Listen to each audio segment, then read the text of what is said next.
La noticia saltaba a los medios de comunicación de todo el mundo. Un grupo de científicos estadounidenses ha conseguido por primera vez células madre embrionarias clonadas de un adulto. Los autores insisten en que no se trata de obtener personas clonadas, sino de llegar a la fase de blastocito del embrión para extraer las células madre. Estas podrían luego diferenciarse en tejidos que el paciente necesitara para un autotrasplante, que como tendrían el mismo material genético que el receptor, podrían usarse sin riesgo de rechazo. El método ya se había ensayado con éxito en distintos animales, pero nunca había funcionado en personas. Se trataba de un objetivo largamente ambicionado por la ciencia, tanto que ocasionó incluso algunos fraudes, como el anuncio que hizo el científico coreano Hwang Woo-suke, quien intentó apuntarse el tanto en 2004. Pocas horas después de que se conociera la noticia, el cardenal de Boston y responsable del Comité Pro Vida de la Conferencia de Obispos Católicos de Estados Unidos, Sean O'Malley, señaló el rechazo de la Iglesia hacia esta técnica y advirtió: va en contra de la dignidad de las personas, porque trata a los seres humanos como productos.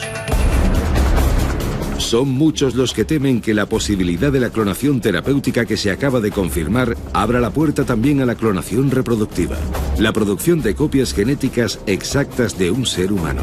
Incluso se teme que en países con legislaciones especialmente permisivas o en ámbitos como el militar, donde la experimentación es secreta, se puedan llevar a cabo este tipo de experimentos.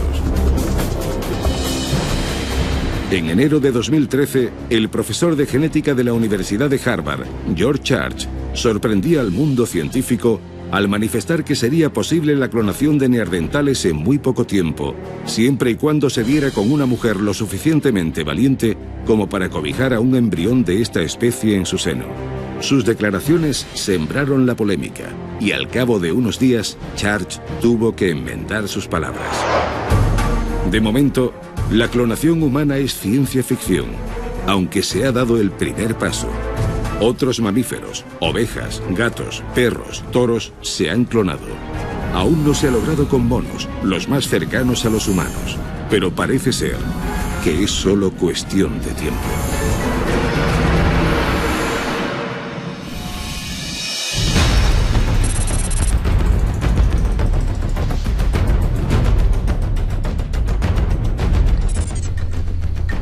Ante la noticia, evidentemente, ante el hallazgo, el debate está en la calle, con muchísimas preguntas. Y ese debate lo trasladamos aquí a nuestra mesa, a nuestra entrañable y ya veterana mesa de madera, donde se cuentan tantas cosas y a veces se aprenden muchas. Tenemos los invitados, creo yo, perfectos para intentar saber algo más de un asunto tan difícil para todos nosotros, ¿verdad? Los que no entendemos de la genética. Pero sabemos, intuimos que el progreso a veces se confunde en una encrucijada con situaciones de dudosa ética. Esa es la pregunta que flota en el ambiente y que hemos trasladado, como digo, aquí a la nave del misterio. Vamos a presentar rápidamente a nuestros amigos. Algunos los conocen, otros no, porque es la primera visita aquí a la nave del misterio y yo lo agradezco mucho. Nicolás Jouve, él es catedrático de genética, yo creo que una de las eminencias en este campo. El manantial de la vida, yo lo leí antes de conocerle y me gustó muchísimo. Nicolás, bienvenido, gracias. Buenas noches y encantado de estar aquí con vosotros. Nicolás, vamos a ver. Amenaza, era la pregunta, amenaza para la humanidad o avance que sin duda es positivo. ¿Tú cómo lo ves, sabiendo tanto como sabes de ese mundo de la genética? Tiene las dos cosas, los dos componentes. Para mí es una amenaza en el sentido de que se está jugando a crear vidas humanas. De aquí al paso de crear una vida que siga adelante, como fue el caso de la oveja Dolly, que lo hemos visto como modelo, y que es el modelo que ha servido para clonar muchos animales, pues no hay nada. Prácticamente es simplemente implantar ese blastocisto antes de que se destruya, que es lo que realmente se pretende de momento hacer, y dejar que siga adelante. O sea, estamos muy cerca de esa cosa que parece ficción de un clon humano, esa palabra sí, que nos causa cierta desazón, sinceramente. Estamos muy cerca. Yo ya sé que los intentos que se han hecho en primates, en monos rhesus, por ejemplo, este doctor Mitalipov, que es el que ahora ha creado estos embriones, ha conseguido embriones de macaca mulata que han llegado realmente a un estadio bastante avanzado de desarrollo. Y entonces de ahí a pasar al ser humano, pues no hay nada. Es prácticamente el capricho, el dinero, o los intereses del tipo que sean, alguien que se empeñe y que ponga los medios para lograrlo. No es nada más que eso. Bueno, pues menuda rotunda primera respuesta de Nicolás, hablando de intereses, de dinero y de que estamos ya en algo que ¿cuántas veces la ciencia ficción ha hablado de eso? Clon, que ya es una palabra, un término que de alguna forma nos, como digo, nos impacta. Nos acompaña un buen amigo que ha estado muchas veces aquí, Jorge Cuadros, él es embriólogo clínico y desde luego ha seguido, como todas las noticias de genética, con muchísima atención todo esto que ha pasado a escala minúscula, pero que enseguida se puede trasladar a una persona, ¿no? Vamos a hablar de clones humanos, evidentemente. Preguntas que ustedes lanzan. ¿Habrá ya en algún lugar, sin ningún tipo de restricción ética, intentos de clonación humana? ¿Sabremos algún día, igual dentro de 50 años, que se intentaron hacer clones humanos? Y si hay clones humanos, ¿podría ser bueno? Jorge, tu opinión sobre todo esto que ha pasado. Compañero, buenas noches. Buenas noches. Es un avance muy importante para la ciencia, para la medicina regenerativa. No hay que tener tanto miedo. La clonación reproductiva de humanos es todavía ciencia ficción. Lo dejamos ahí. ¿Estará de acuerdo Nicolás, por ejemplo, o no? Luego debatimos, no, Nicolás.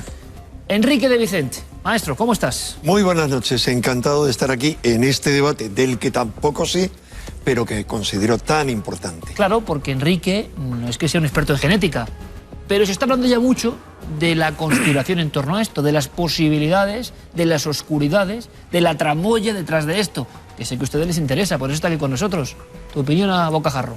Mi opinión, más allá de la conspiración, que creo que puede haberla y que hay razones de peso para pensar en que hay una campaña organizada de prensa, de relaciones públicas, para promover intereses económicos basados en la patente de genes y la patente de desarrollos como este que acaba de hacerse público. Más allá de eso, yo diría que este descubrimiento publicado en la revista Nature, como otros muchos propios de la revolución biológica, son un indudable avance científico.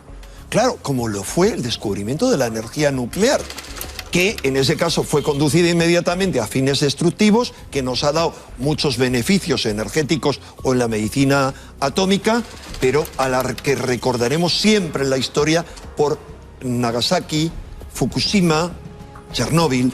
Es decir, el problema que hay es que una ciencia sin conciencia, como es la ciencia materialista basada en el positivismo, que domina el mundo y que está financiada por intereses económicos, políticos y militares, por ese orden, yo creo que nos está conduciendo hacia el abismo. Y que hay que darle una importancia tremenda a la ética. Por eso me encanta estar al lado del profesor Jouvet, que es la gran autoridad española en bioética. Y yo creo que esto tiene las dos vertientes, pero me parece muy a considerar la vertiente terrible, porque si eso no se hubiera tenido en cuenta, por ejemplo, en la época del nazismo, si Hitler hubiera dominado Europa, habríamos llegado a aberraciones absolutas. Lo digo ¿por qué? Porque fueron los nazis los pioneros en la investigación genética. Es más, hay datos que yo no conocía, documentándonos sobre esta historia, que ya científicos alemanes en ese ambiente, en 1938, habían intentado clonar algunos animales. Claro, evidentemente yo pensaba en Dolly, ahí en el 96-97 creo, cuando todo el mundo nos enteramos, y resulta que intentos había habido muchísimo antes. Pero bueno, Enrique también ha dado sus claves. José Manuel Nieves, el hombre de la ciencia y tecnología en Diario ABC, de sobra conocido. Buenas noches, amigo. Buenas noches. Bueno, aparte de las teorías conspirativas traídas a colación por Enrique, yo diría que aparte de querer, hay que poder hacer una cosa. Y no me cabe la menor duda de que habrá laboratorios y de que habrá sitios y que habrá lugares y habrá intereses que quieran hacer no una clonación terapéutica, sino una clonación reproductiva, es decir, obtener un nuevo ser humano. Pero de que quieran a que puedan va a una larga distancia. La prueba, y el profesor Jouvet y lo mismo los dos invitados, estoy de acuerdo con lo que han dicho los dos porque son las dos caras de la misma moneda. Incluso con otros mamíferos como ovejas o ratones o gatos, son limitados los resultados de obtener un ser entero, ¿no? Y que además ese ser sea viable y que no se muera a los 3 años víctima de malformaciones horrorosas, cosa que no se va a intentar de momento con un ser humano, porque además, por otro tipo de razones, la clonación en humanos siempre ha sido muchísimo más difícil que en el resto de los animales en los que ya se ha hecho. Es decir, es ciencia ficción por todo eso, como decía muy bien aquí, pero también es verdad que no falta nada, que estamos a un paso de conseguirlo. Un paso son, no sé, 4, 5, 6 años, 10 años, pero la tecnología y la técnica para conseguirlo es evidente que además va a existir. Y es evidente que estamos, si tuviéramos que fabricar un coche, tenemos el bloque de motor. Pero ya tenemos el bloque de motor. Tenemos que dar los pasos siguientes y esos pasos se van a dar. Bueno, un buen ¿de qué manera o no? Un buen símil, José Manuel, sí señor, lo hemos visto todos muy gráfico. Entonces, abrimos el debate y yo le pregunto de nuevo a Nicolás, podéis intervenir ya en cualquier momento, porque hay algo que no entiendo y seguro que el público, bueno, parte del público seguro que se ha entendido, yo no. ¿Cómo que ciencia ficción y cómo que estamos ya ahí al lado? Bueno, lo cierto es que todo proyecto de investigación al final se resume casi en 3 cosas, vamos a decir. Primero, tecnología. Y la tecnología está, y además ha sido capaz de desarrollar cientos, no una oveja, sino cientos ya de animales clónicos. No se ha intentado tanto en el hombre, a lo mejor porque ha habido ciertas connotaciones de tipo ético que efectivamente han evitado que se prodigue esto. Segundo componente, dinero. La ciencia, lo que mueve la ciencia y la tecnología es que haya recursos económicos y puede haber gente interesada desde el punto de vista ya no solamente industrial de patentes, que también, sino incluso el capricho de clonarse a sí mismo, que es una cuestión que no hay que olvidar que ya ha habido gente que la ha manifestado. Y en tercer lugar, que haya una legislación que lo permita, que ese es el tercer componente. Hay países que no tienen legislación, por ejemplo, donde pasó en Singapur y en países así, donde no hay legislación, pues es, digamos, un lugar donde van a parar muchos tipos de investigaciones de estas. Sin embargo, en España tiene, por ejemplo, legislación que hace posible la transferencia nuclear. Es decir, esta metodología del doctor Mitalipov sería posible desarrollarla perfectamente en España después de la ley de investigación biomédica que lo va a permitir. De modo que los 3 componentes falta simplemente que se pongan en marcha, tecnología ya la hay, dinero falta quien lo financie. Y falta perfeccionar la técnica para que el resultado de esa clonación ahora mismo no es todo lo perfecto que gustaría que fuera, ¿no? Sí, pero de todas maneras es una cuestión estadística también, ¿eh? Absolutamente ineficaz, porque el rendimiento de la técnica es ínfimo. Por ese motivo no se puede poner en práctica en el ser humano. No se puede hacer. Momentáneamente. El rendimiento es ínfimo. Por el momento. Hasta ahora no. La técnica existe, como ha dicho bien el profesor, pero existe desde el año 97. Sí. Desde el nacimiento de Dolly la técnica existe. ¿Y qué ha pasado en ese tiempo? Que el aspecto técnico no es trivial. Y por ese motivo, si bien es cierto que se ha conseguido desarrollar clones en varias especies, el rendimiento es ínfimo. Y lo que suele ocurrir es que equipos que están intentando clonar diferentes especies, lo que obtienen son abortos, animales malformados, que mueren al nacer. A eso me refiero. ¿A costa de qué? Que no Muy se importante. A costa del sacrificio de miles de embriones, y me parece preocupante en el caso de los intentos de clonación humana, que sea el mercado, es decir, que empecemos a tirar embriones como quien tira. Por ese motivo no va a haber un científico serio, responsable, que lo intente. Podría haber un doctor Mengele. Bueno, claro, puede haberlo, esa es puede haberlo. Y lo hay. No voy a mencionar los nombres porque no merece la pena. Y lo habrá, seguro. Lo hay. Mencionemos los países. En Corea del Norte podrían hacer lo que quisiera cualquier laboratorio. Y en otros países que no es Corea del Norte, pero que lo pueden hacer en laboratorios subterráneos, cubiertos, con el apoyo de los servicios de inteligencia. No hablo de Estados Unidos, por supuesto, en muchos otros países. Claro, aquí hay una gran pregunta que gran parte del público dirá, ¿esto es ciencia ficción? No, hay quien asegura que lo que se puede hacer se hace y que seguramente nos enteraremos tiempo después. Yo lanzo esa pregunta. El profesor Nicolás ha dicho ahora mismo que en ciertos países Claro, si la barrera ética es lo único, aquí la mayoría nos ponemos a temblar.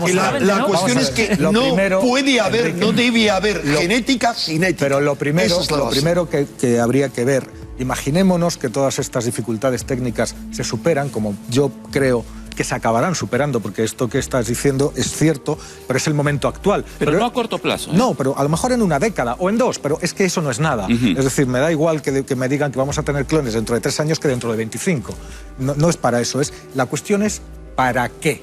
¿Para qué? Es decir, ¿para qué necesitamos clonar seres humanos? Quería matizar una cosa, porque realmente lo que se está haciendo ya es clonación. Claro. Es decir, el tener por trasplante nuclear un equivalente a un cigoto, y el cigoto es el embrión unicelular. Pero profesor, que luego ¿usted piensa que si ese embrión obtenido por clonación, a base de quitar el núcleo de una célula de piel y ponerlo en un... Bueno, lo que han hecho, la técnica que han utilizado, que ahora si quieres la explicamos. ¿Usted cree que si eso se hubiera implantado en una madre, hubiera salido un clon o hubiera salido un ser muy, muy, muy defectuoso?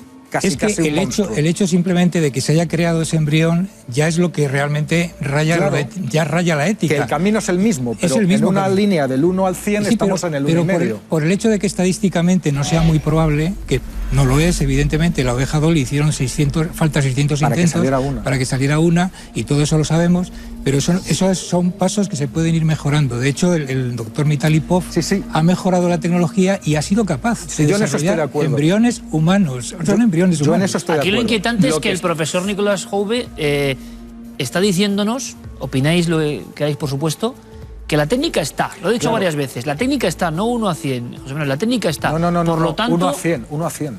En la escala del 1 al 100 estamos en el 1. Bueno, esa es tu afirmación.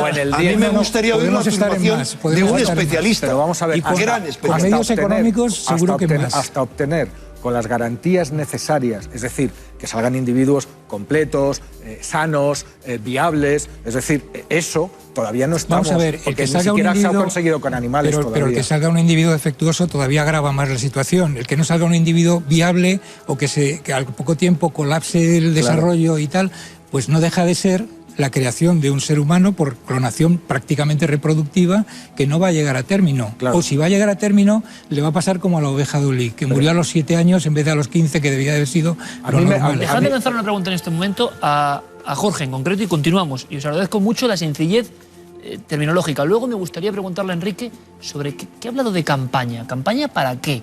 ¿Qué poder se mueve por ahí? Que yo creo que es un elemento interesante. Jorge, has hablado de autores Mengele sin temblarte la voz hoy en día. Sí. Es decir, ¿tú crees que hoy en día, vamos a mojarnos un poco, en algunos lugares se está intentando la clonación humana? Hay un individuo en Estados Unidos, José Manuel lo sabe con toda seguridad, no vale la pena mencionar el nombre, que dice que lo está intentando. Sí. Yo no sé por qué no cogen en Estados Unidos y lo meten preso, porque evidentemente no lo está haciendo en Estados Unidos, dice que lo está haciendo, no dice dónde, en algún país, en fin. ¿Es un científico? Sí, lo publicamos. Es un científico, pero es un científico, no tiene prestigio, es un científico del montón. Entonces, la preocupación que tenemos, por supuesto que la tenemos, es de sujetos como este, que tienen la técnica, que pudieran estar engañando, timando a gente ingenua con dinero, $50.000, y lo intentamos. Y luego, bueno, esta vez no lo he conseguido, pero si me das otros 50.000 los vuelvo a intentar. ¿Pero intentar el qué? ¿Clonarse a sí mismo? Sí. Claro. La clonación humana ya lo ha habido. Perdón, esa es la pregunta, hablo de otro antecedente muy famoso. ¿Para qué? Es lo que otro antecedente antes. Muy famoso. La secta de los raelianos. Secta nefasta. Es verdad. Yo conozco en persona al tal Rael y bueno. No recordaba eso. Impresión es pésima. Es verdad que hace unos años se habló de una secta. Yo eso lo conozco bien porque conozco en persona a los protagonistas, insisto, deplorable. Pero la doctora Brigitte Boursellier, entre otros especialistas que trabajaban para esa secta, que maneja bastante dinero, aseguraron haber clonado en secreto, digamos. Seguro que es una falsedad, pero ¿quién les impide hacerlo? No importa dónde, en secreto. ¿Qué cambia eso? Enrique, no necesitan ni siquiera intentarlo. Si lo que quieren es engañar a la gente y cobrar por ello, no necesitan intentarlo. ¿Y para qué quiere alguien clonarse a sí mismo? José Manuel lanzaba esa pregunta. A ver, yo tengo una respuesta parcial nada más. Es decir, se me ocurren formas mucho más agradables de crear seres humanos. Y todos las conocemos y todos hemos tenido hijos. Claro, pero no es el clon de uno mismo. No, pero no es el clon de uno mismo, pero en parte es la mitad tuyo, la mitad de tu pareja, y entonces lo que tienes ahí es una unión genética, física, mental, de todo. Es decir, no vamos a explicar lo que es un hijo. Me parece una forma mucho mejor de perpetuar la especie. Pero ¿para qué puede querer uno un clon de sí mismo? Uno, pues porque tenga un problema de salud, y que necesite, como en aquella película que no me acuerdo cómo se llamaba, La Isla, me parece, que los tenían guardados en un sitio, entonces cuando necesitaban un órgano les tenían vivos y que entonces los cogían, les sacrificaban, les quitaban el órgano y se lo ponían al dueño, ¿no? Eso es una aberración. Pero, ¿y nos convencerán de eso, Enrique? Yo creo que sí, que nos pueden convencer de eso o de lo que les interese. Vamos a ver, el problema que hay es que cuando el gran motor de todo es el dinero, corremos unos riesgos gravísimos. ¿Riesgos de qué, Enrique? ¿De qué? Te pongo un ejemplo concreto, si me permites hacer la exposición, que requiere un mínimo tiempo.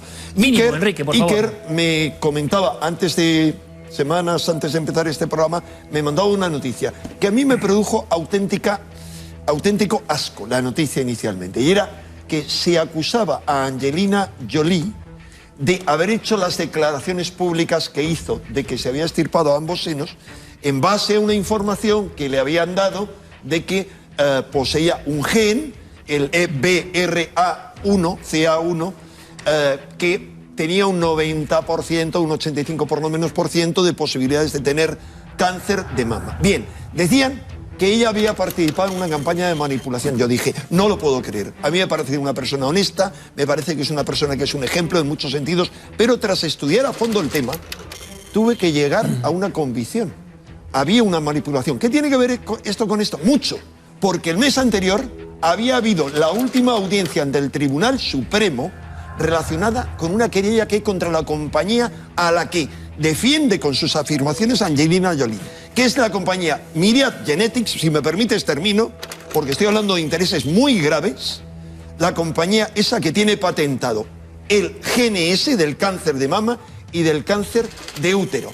Y resulta que a raíz de las declaraciones, las acciones de la compañía subieron brutalmente, o sea, quintuplicaron su valor.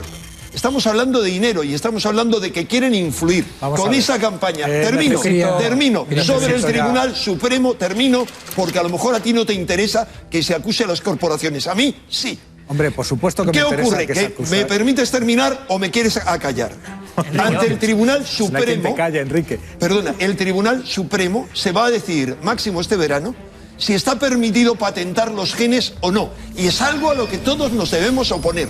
Y eso tiene mucho que ver en Estados Unidos con el gran negocio de la salud. Afortunadamente, en España mantenemos una sanidad pública y debemos seguirla manteniendo. Tiene mucho que ver para que no se haga negocio con el cáncer. ¿Puedo ya? Perfecto. Ese era el abonazo de Enrique, que suele ocurrir más o menos a esta altura del debate, y entonces esto nos da otra dimensión. No te lo pregunto a ti, le pido permiso a Enrique para intervenir. Vamos. A mí. Bueno, vamos a ver, vale. Punto número 1. El tema de Angelina Jolie y su relación, entre comillas, con el cáncer no es una cosa de este mes, ni siquiera de este año, y probablemente ni siquiera de esta década, porque su madre murió de lo mismo, estaba absolutamente sensibilizada contra eso y se está haciendo pruebas desde hace muchísimos años, y esas pruebas le van diciendo que es propensa, hasta que llega un momento en que le hacen la prueba definitiva, encuentran al gen que efectivamente le da más de un 80% de posibilidades y toma esa decisión dolorosa y que además terrible para ella, que además es y valiente, pero la han manipulado. Y que además es un ejemplo para miles y miles de mujeres que podrían estar en esa situación. Ese es el grave riesgo. Segundo, hay miles de mujeres que han sido engañadas como ella. ¿Me dejas hablar a mí ahora? Yo te he dejado. Déjame ahora. Segundo, el tema de los genes, de las farmacéuticas y de tal, ese mismo tema que acabas de contar, lleva años y años y años y años ocupando titulares, debates, todo lo que tú quieras. No es una cosa tampoco de ahora mismo. Y tercero, ese ejercicio que haces esta vez y un montón de veces de coger titulares, expurgarlos y juntarlos para montarte tu propio puzzle, a mí me parece muy divertido. Hablo de cosas que no han ocurrido 2 días seguidos. Me parece muy divertido, pero carece de todo fundamento. Bien. Hombre, como el tuyo. Bueno, yo tengo una pregunta. Enrique, ¿Puedo hacerle una pregunta? Un momentito, Enrique. Vale. Quiero escuchar a Nicolás y quiero escuchar a Jorge Cuadros, que trabajan de alguna forma en este mundo, porque muy brevemente, para mí muy interesante lo que hablan Enrique y José Manuel Nieves, pero quiero ver, seguro ustedes también, su opinión. Bueno, yo quería simplemente decir que efectivamente hay muchos intereses económicos, sin duda alguna, porque están las empresas biotecnológicas que están deseando sacar adelante sus productos en el sentido de aplicar determinados fármacos que les han costado mucho dinero de desarrollo y mucho esfuerzo de desarrollo, y por lo tanto tienen que sacarle la rentabilidad. Por lo tanto, sí que hay intereses económicos. Pero claro, el problema del que estamos hablando aquí es el de clonar un ser humano y los componentes éticos que ahí tiene la cosa. Y yo quería significar primero 2 cosas. Una, que no todo lo técnicamente posible es éticamente aceptable. No porque seamos capaces, todavía no a lo mejor, pero dentro de nada sí, de un desarrollo determinado, estamos, digamos, en condiciones de hacerlo. Tenemos Usted que dice en su plantearnos. libro, en el Manantial de la Vida, una frase que es: no todo lo que se puede hacer se debe hacer. Se debe hacer, efectivamente. Es el eslogan que salió de una reunión concretamente de científicos en Asilomar, en California, en el año 75, cuando se desarrollaron las técnicas de ingeniería genética y se reunieron varios premios Nobel y científicos para decir, paremos esto porque se nos va de las manos. Y estamos en una situación semejante a cuando la ingeniería genética, que efectivamente hubieran salido bacterias muy peligrosas, en aquellos momentos eran tecnologías de un alto riesgo. Y ahora de lo que estamos hablando es, efectivamente, es de clonar seres humanos, lo cual es una verdadera aberración, una verdadera locura. Y yo pienso que desde un punto de vista ético, además, ¿qué sentido tiene clonar un ser idéntico a mí o a otra persona, al doctor Antinori italiano, a los raelianos o al señor el físico de Estados Unidos, cuando realmente lo que estás haciendo es imponerle una biografía a un ser humano? Porque tú clonas con la idea de que ese señor, esa persona, sea idéntica al perfil que tú has deseado. Es decir, quieres crear una persona con un perfil determinado.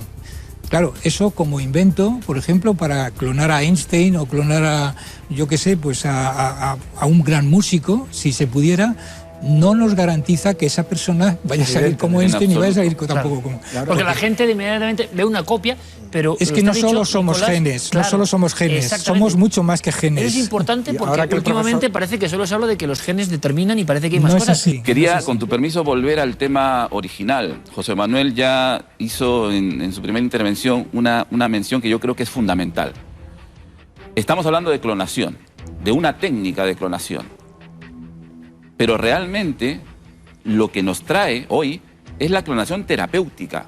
¿Qué diferencia Pero hay? es inevitable y nos hemos ido por la clonación reproductiva. No es que a la gente le preocupa. Claro, pero a la no es lo gente, mismo. Jorge, le da miedo eso, esa posibilidad. Pero lo fundamental es el avance científico, porque se trata de eso, es un avance científico importantísimo. Claro. Importantísimo. Pero claro, todos nos estamos yendo... Pero innecesario, ¿eh? Pero Estamos hablando luego vamos sobre ese tema. Pero innecesario. No es cierto. Sí, totalmente. No es cierto. Ahí hay mucho que decir. Vamos a hablar de las Ahora células hablaremos de IPS eso, ahora hablaremos. y no es cierto Las células que IPS sea... son menos efectivas. Son menos efectivas. Mucho menos. Porque se está diciendo, y ya me estoy desviando otra vez del tema, pero se está diciendo que la clonación terapéutica es innecesaria porque existen las células IPS. No es verdad. A mí, y ahora mismo, el profesor que lo podrá explicar mucho mejor, me gustaría completar esa pequeña explicación a nivel mucho más de suelo, que es una célula madre es madre porque se puede convertir en cualquier tipo de célula, en piel, en hígado, en corazón, en cerebro, y entonces al principio, cuando se fecunda un óvulo, ese óvulo empieza a dividirse en 2, en 4, en 8, en 16, en 32, y así continuamente, y hasta que llega a un estadio, todas esas células son capaces de convertirse en cualquier cosa, por eso son tan importantes. Entonces, hay dos formas de conseguirlas. Una, la quitas del óvulo. Dos, eso tuvo unas grandes polémicas. Dos, haces esta técnica, que se empezó en el 97 y que solamente se ha podido hacer ahora con humanos, que es que coges una célula, un óvulo sin fecundar, que es muy importante, y una célula del brazo, de cualquiera. Le quitas el núcleo, se lo pones y eso empieza a desarrollarse, entonces sacas célula madre, que esa es la técnica que han hecho ahora. Y otra, coges directamente la célula del brazo sin pasar por el óvulo y la obligas, la célula del brazo ya está diferenciada. Es decir, ya es una célula del brazo, con lo cual no es una célula ni de corazón, ni de cerebro, ni de hígado, es de brazo. Bueno, pues la induces mediante una serie de factores a que vaya atrás en su desarrollo y se convierta otra vez, con lo cual ahí no hay problema ético, porque ya no estás hablando de un embrión humano, no utilizas embrión humano. Perfecto, ¿vale? Perfectamente contado. Bien, ¿Hay problema ético o no, profesor? Sí que lo hay, porque no hay ninguna diferencia entre clonación reproductiva y clonación terapéutica. Es prácticamente lo mismo. Tú creas clones humanos. Y lo que hace simplemente, si lo que necesitas son las células madre embrionarias, efectivamente es destruir esos embriones, porque si no, no las puedes desarrollar. No puedes sacarlas, no puedes luego cultivarlas y no puedes utilizarlas en terapia. Eso de crear embriones humanos, por el procedimiento que sea, estamos hablando de un procedimiento que es la transferencia nuclear, pero creamos embriones humanos. Y por lo que si no, no lo llamaríamos luego células embrionarias. Con IPS, no. Eso es que es absurdo. ¿Estamos hablando de embriones o no estamos hablando de embriones? Si son embriones, ¿el embrión qué es? La primera etapa de la vida de un ser, sea humano o sea el que sea. Ahí está la gran polémica, ¿no? Luego eso es una... Las células IPS, por otro lado, efectivamente, no plantean ningún problema ético. Y no es correcto decir que no tengan el mismo, sino mucho mejor futuro. Porque la otra vía, Nicolás, tú tienes clarísimo que rompe directamente todos los conceptos de la bioética, de la ética. Evidentemente, si tú creas embriones humanos y luego los creas para destruirlos, pues eso raya en la ética. El mismo Estoy doctor, absolutamente de acuerdo. Pero tú decías que era cuestión de creencias. Claro, pero eso es cuestión de creencias, pensar que no es a ver, de creencias. bueno, también entra mucho la religión, la ética, la moral, pero en este pensar caso, que un grupo de 150 células es una persona o puede llegar a ser una persona. Es verdad, pero yo a eso podría decir también... lo que pasa es que no estoy muy de acuerdo con el profesor y yo creo que se desarrollará más la tecnología IPS, que no da estos problemas porque no tiene nada que ver embriones, es una célula tuya que tú te la guisas, tú te la comes, o sea, no hace falta nada. Pero ya que hemos hecho esto, también diría que también se cogen embriones para la reproducción asistida y por miles y miles se congelan. Fecundación in vitro. Claro, sí. y ahí nadie dice nada. Pero bueno, pero no es tan violenta la reacción. Porque no es algo tan publicitado, porque no hay esos... Pero vaya si se... Pero la cuestión es que... Quería matizarte una cosa, Un embrión, por pocas células que tenga, no deja de ser el organismo que es en ese momento. Es decir, desde el cigoto ya hay una realidad corporal de un ser. El cigoto recién fecundado o una célula que tú has obtenido y que se va a desarrollar por todas las etapas típicas de mórula, blástula, gástrula, etcétera, eso ya es un embrión. Por lo tanto, es una vida humana. Pero el embrión no es un individuo, profesor. El embrión no es un individuo. Pues estamos entrando... Claro, eso no tiene solución. Pero ¿por qué lo dice Jorge Cuadro? No estoy hablando de individuo, estoy hablando de vida humana. Yo sí estoy hablando de un individuo y por eso nosotros decimos, yo trabajo en reproducción asistida, trabajo en una clínica y el embrión humano durante la primera semana de desarrollo, que es lo que nosotros trabajamos, porque el día 5 tenemos que transferirlo, día 5-6, o sea, el trabajo que nosotros hacemos durante la primera semana de desarrollo, nosotros no trabajamos con seres humanos. Trabajamos con embriones humanos, un material valiosísimo. Y con vidas humanas. ¿Material y no individuo? No, individuo no, porque no es un individuo. Es muy importante la palabra que ha dicho, material. Vamos a ver, el problema, vamos aquí a un problema mucho mayor. Tremendo, de enorme calado.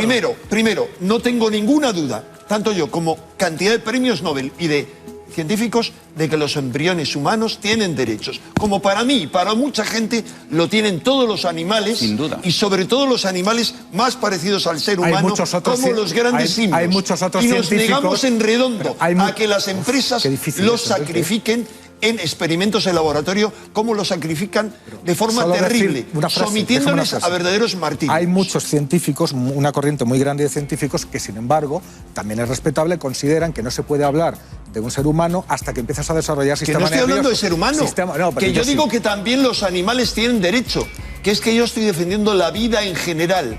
Y lo que estoy diciendo es que no se hace en función, no se hace realmente por el interés de salvar vidas, sino por el pútrido interés del dinero y del negocio. Ese es el problema, y del poder. Pero estamos hablando lo que rige todo. No hay investigación científica hoy en día, dímelo, quiero matizar una cosa. Si no hay dinero detrás. Insisto en mi planteamiento. Nosotros no trabajamos con seres humanos durante la primera semana de desarrollo, al menos. Trabajamos con embriones humanos. Los embriones humanos no son individuos. Y pero la prueba... el profesor que sí, es curioso esta... Si me dejas que te explique... Es que eso es irreconciliable. Me dejas terminar el planteamiento. No hay manera. El embrión humano, pero es que es relativamente fácil. Es relativamente fácil. Es curioso, Jorge, que decía José Manuel Nieves, no insistas por ahí, Iker, porque es irreconciliable. Pero a mí me interesa ver a profesionales y científicos tan opuestos. Pero el contraste también es bueno. Yo creo que hay que decir, ¿por qué digo yo, por ejemplo, que sí que es un individuo? Mejor dicho, yo no diría tampoco que es un individuo, y en eso te puedo hasta dar la razón. Pero yo lo que no me cabe la menor duda es que es una vida humana. Eso es una cuestión semántica. Un animal es un ser. Es una cuestión semántica. Perdón, importante... un animal, tú eres biólogo, un animal es un ser vivo, por lo tanto es un ser. Sí. Y yo te he dicho yo no que no es por la cuestión de la humanidad, sino que hay mucha gente como yo que nos negamos a que se utilice como material burdo para lo que sea a los seres vivos. Totalmente y cuanto más desarrollo tengan, totalmente de acuerdo. Una cosa, pero hay una cosa importante, brevísimo, Jorge, brevísimo, dímelo. Sí, que científicos, además de mucho prestigio, están repitiendo desde hace muchos años que desde el momento de la concepción hay un ser humano. Y además dicen que la ciencia ha demostrado que desde el momento de la concepción hay un ser humano. Es mentira. Eso La es otro ciencia debate. jamás ha demostrado Ese eso. es otro debate. Vamos a Yo ver. quería volver sobre lo que se dijo al principio de que estamos a un paso de conseguir la clonación reproductiva. Es lo que te quería de un preguntar humano. casi como final, Jorge, para ti y para el profesor. En absoluto. ¿Habrá clones o habrá clones en algún sitio? Yo no digo que dentro de Humanos, 200 años... 200 años. No digo que dentro de 200 años no seamos capaces de hacerlo. Podríamos decir 100, 50, 20. No lo sé. Lo que sí os puedo decir, que es una evidencia científica, es que el doctor Mitalipov, el mismo que ha conseguido este hallazgo importantísimo para la medicina regenerativa, consiguió lo mismo que ha conseguido ahora en humanos en 2007 con macacos. Consiguió células madre embrionarias de macacos con la misma técnica. Y sin embargo, desde 2007 a la fecha está intentando conseguir un clon, un mono nacido. Uno que murió a los 81 días de gestación. De 600 intentos. Lo llegó a obtener. A los 81 días de gestación, un aborto. Lo llegó a obtener. Un aborto. Y estamos hablando Bien, de o laboratorios sea, según serios. Jorge Cuadros, queda tiempo. Ahora, ¿cómo va la tecnología también? La progresión de la tecnología, los tiempos los cambia constantemente. Hombre, el hombre llegó a la luna en una década, ¿no? Sí, decían que el genoma humano sí Todos iba a querer. hacer falta medio siglo para descifrarlo de alguna forma y se han roto todas las barreras. Es decir, el avance de la tecnología. Profesor, le dejo a usted cancelar de alguna forma esta intervención o finalizar este debate. Habrá la pregunta, porque es muy clara para los espectadores. Dice Jorge Cuadros 200 años. Yo no sé si de 200 años, pero que está, yo creo que mucho menos. La técnica ya está desarrollada. ¿Y que habrá ya en algún da sitio? éxito. ¿En algún sitio de esos yo extraños? no creo que haya ningún clon en este momento humano ni que se haya creado por ningún lugar, porque eso si hubiera divulgado, seguro. Vamos, yo no creo que nadie oculte lo que sería un alarde tecnológico y de mucho, digamos, una noticia de gran repercusión. Eso se hubiera sabido. Bueno, lo dejamos ahí. A mí me alivia un poco saber. Siempre he pensado que en algún lugar, de verdad, quizá la fantasía, ¿no? Y que igual de eso nos enteraremos dentro de 50, 60 años. Bueno, nosotros seguiremos informando de este tema apasionante, porque lo que queda claro es que lo que era ficción ayer, estamos ya ahí, ¿no? En el umbral de un mundo nuevo, un mundo que tiene componentes éticos en conflicto, evidentemente. Yo he aprendido cosas, espero que ustedes también. El debate queda abierto, es imposible cerrarlo. Y ante nuevas noticias, yo os emplazo al cuarteto, a que hablemos. Jorge, gracias. Encantado. José Manuel, gracias. A ti. Profesor, Mucho Julio, gusto, gracias. encantado. Enrique, como siempre, gracias. Gracias a ti. Bueno, ahí nos quedamos, ¿no? Con un poco de escalofrío, pero también, ¿por qué no decirlo? Y que la esperanza que muchos creen que está ahí de mejorar nuestra vida, sobre todo cuando alguien está muy enfermo, cuando alguien lo pasa mal. ¿Esto es una puerta a la esperanza o esto es una puerta hacia oscuridades futuras? Ustedes piensen, como siempre, libremente, como hacen todos los domingos con nosotros. Vamos ahora a una escena. Por desgracia, una escena que se repite. Es una escena de una mujer que descubre algo en su cuerpo.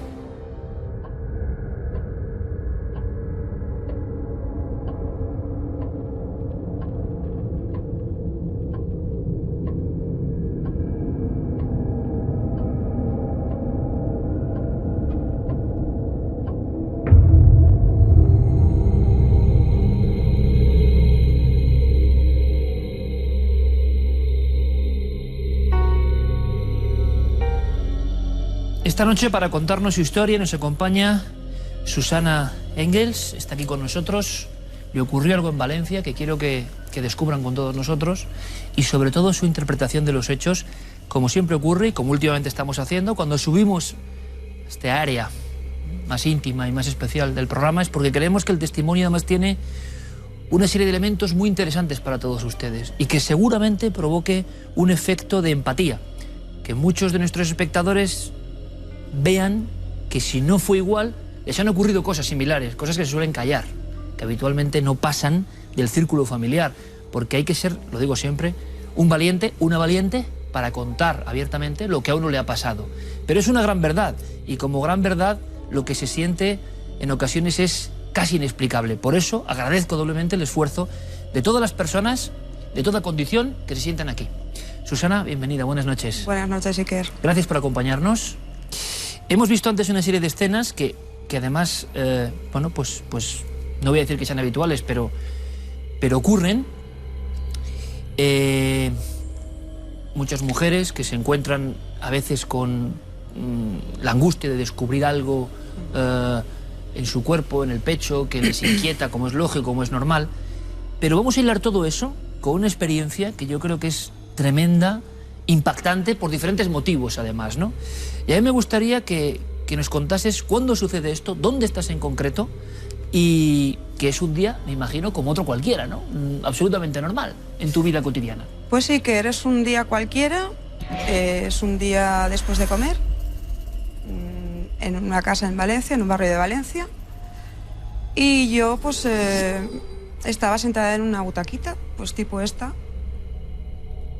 así un poquito descansando, y recuerdo que estaba lo suficientemente despierta como para oír a los niños chillando a esas horas en la calle. Entonces me molestó un poquito el ruido, ¿no? Pero eso me dio más conciencia de que estaba despierta. Y entonces es cuando ocurrió.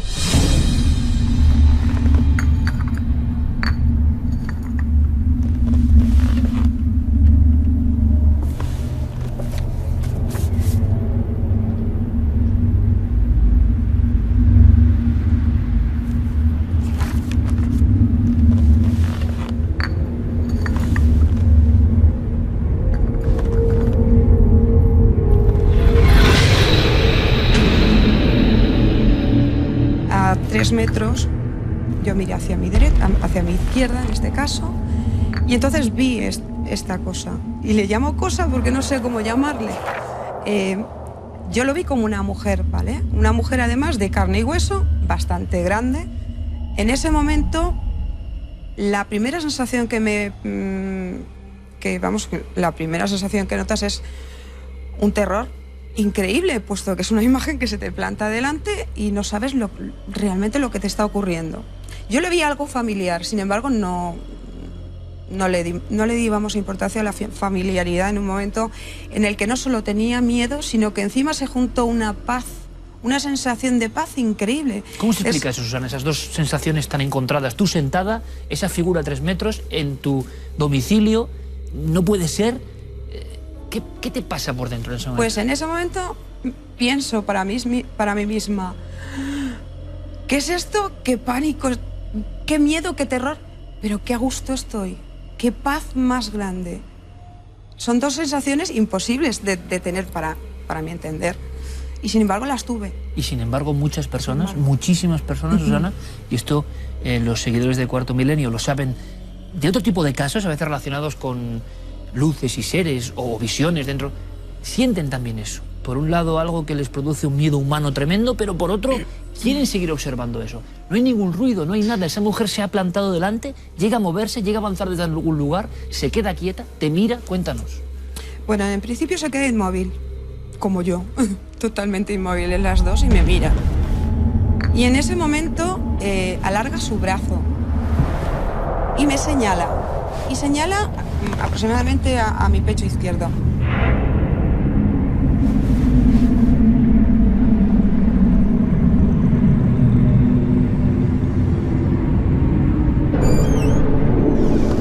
En ese momento yo primero no sabía ni lo que estaba haciendo. Digo, pero vamos a ver, ¿esto qué es? ¿Esto qué significa?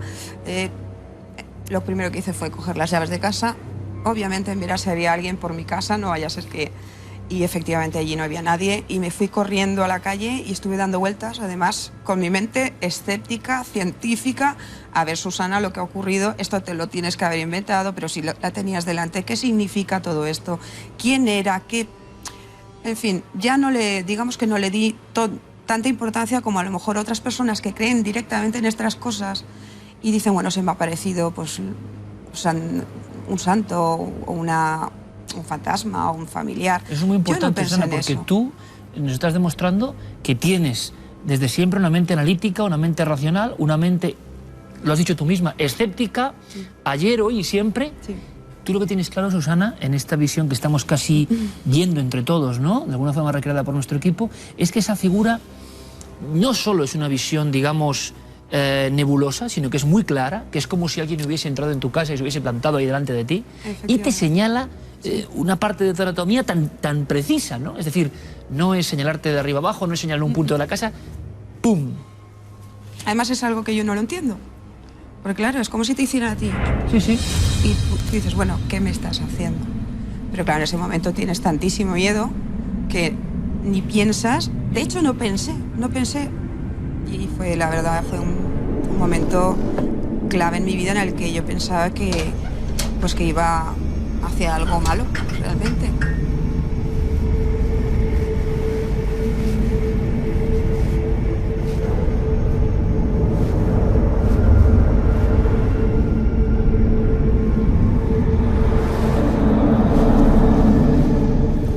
Resulta, que ahora podemos contarlo, Susana, tú te habías detectado, ya estabas planificando con médicos. Sí.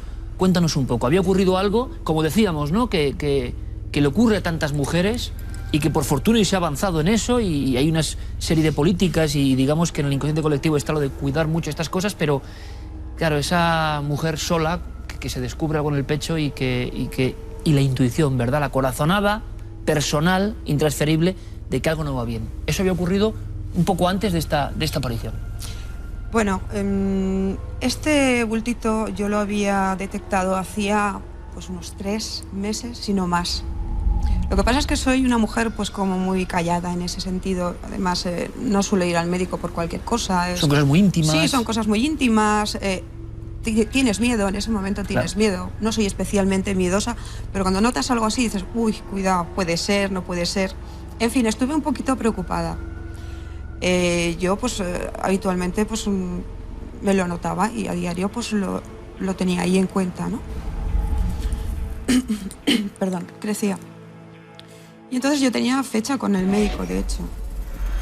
Pero como siempre, como casi siempre, pues tardan un poquito en darte cita y creo que lo tenía cerca de un mes posteriormente a cuando me ocurrió esto. Entonces, la sorpresa, pues imagínate cuál fue. Cuando te metes en la ducha, dos días después de esta experiencia que tuve, estoy duchándome y explorando otra vez ese bulto para ver si había crecido y tal. ¿Y cuál es mi sorpresa? Que no está, pero no está de ninguna de las maneras. Absolutamente nada. Y entonces me vino un flash. Esos gestos que hizo ella, que yo en ese momento, en el momento que ocurrieron, claro, no sabía qué eran. En el momento de la ducha y de ver que yo no tenía ese bulto ahí, dije, ¿esto es lo que yo creo que es? Y me lo pregunté.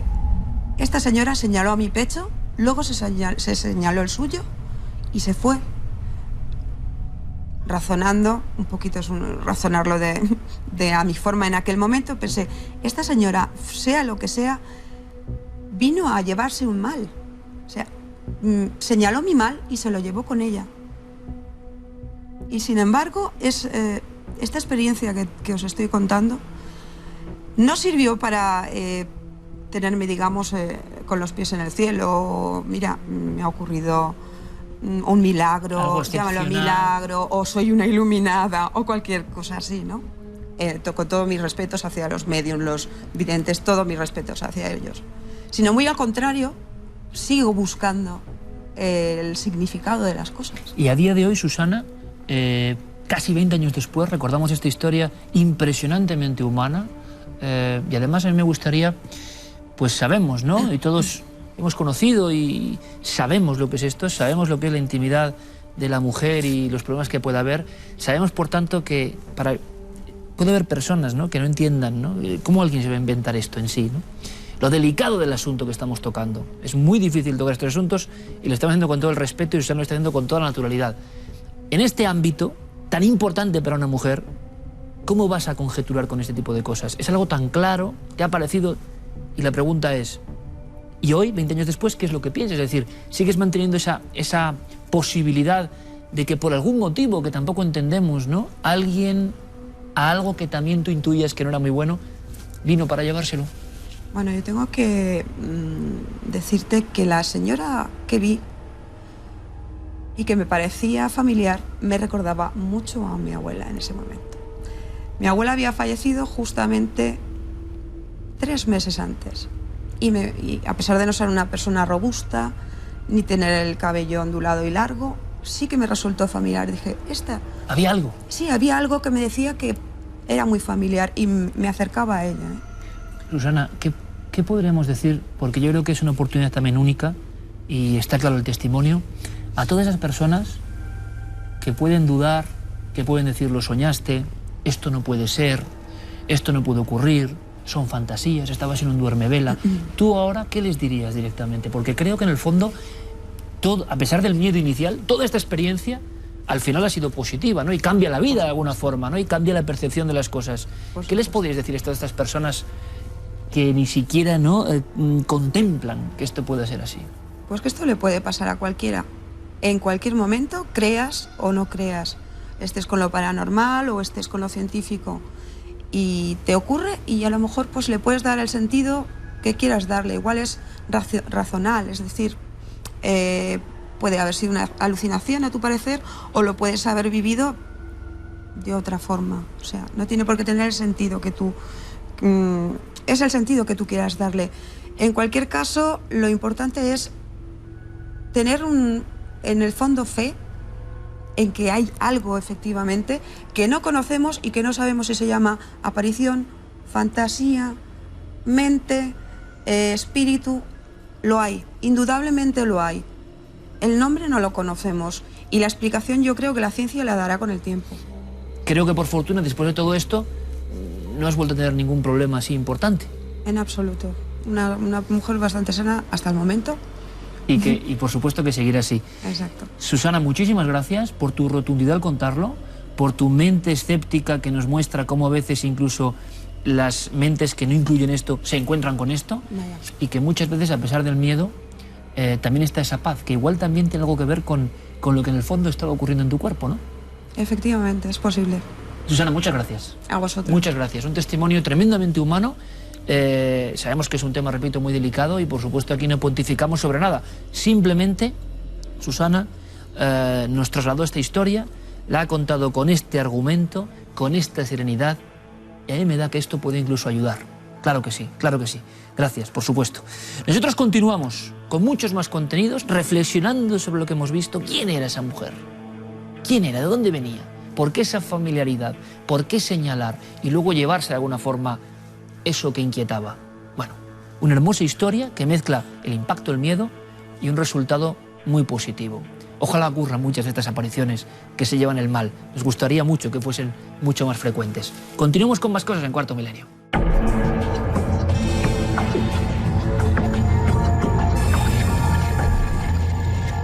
Esta semana comenzamos el informativo en México, donde se han descubierto miles de pinturas rupestres.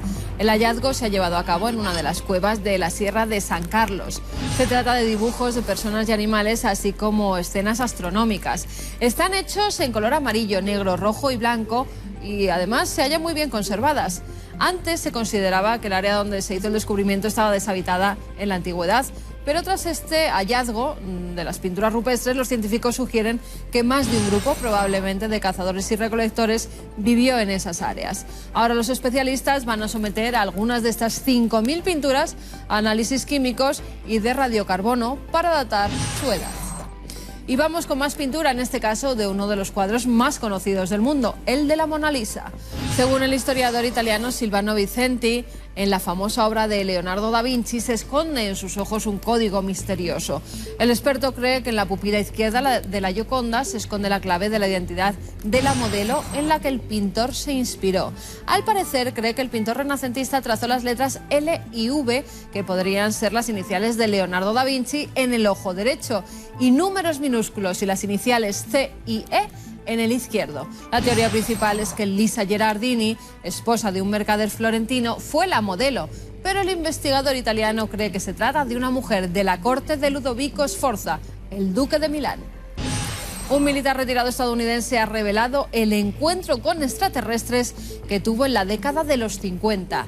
Richard French, teniente coronel de la Fuerza Aérea, era uno de los investigadores principales del llamado Proyecto Libro Azul. French se encargaba de desmentir informes sobre ovnis, pero él mismo pudo vivir un encuentro cercano con dos seres que estaban realizando reparaciones en su nave.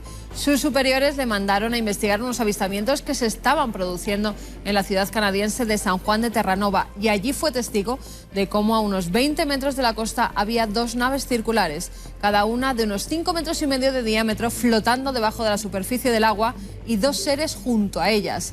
Esos seres no llegaban al metro de altura, eran de color gris claro, muy delgados, brazos largos y con 2 o 3 dedos. La parte superior de la cabeza era mucho más amplia que la línea de la mandíbula.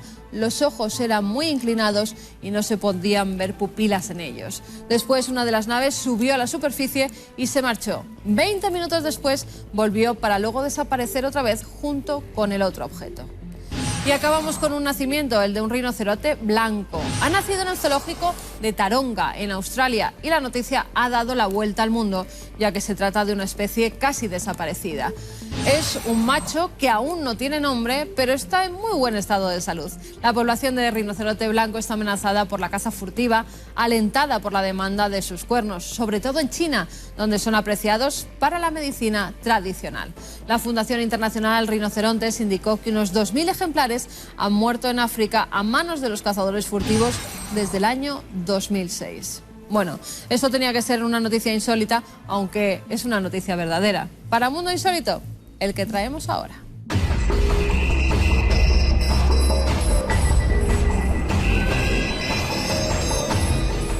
Mercado Interior Wellington, en Inglaterra. Un almacén que por las noches dejan cerrado y activan las cámaras de seguridad. ¿Y qué se graba? Es una especie de fantasma subiendo por las escaleras. Fantasma un poco malhumorado, porque había allí unas cajas y se ve como esas cajas son empujadas por una fuerza invisible.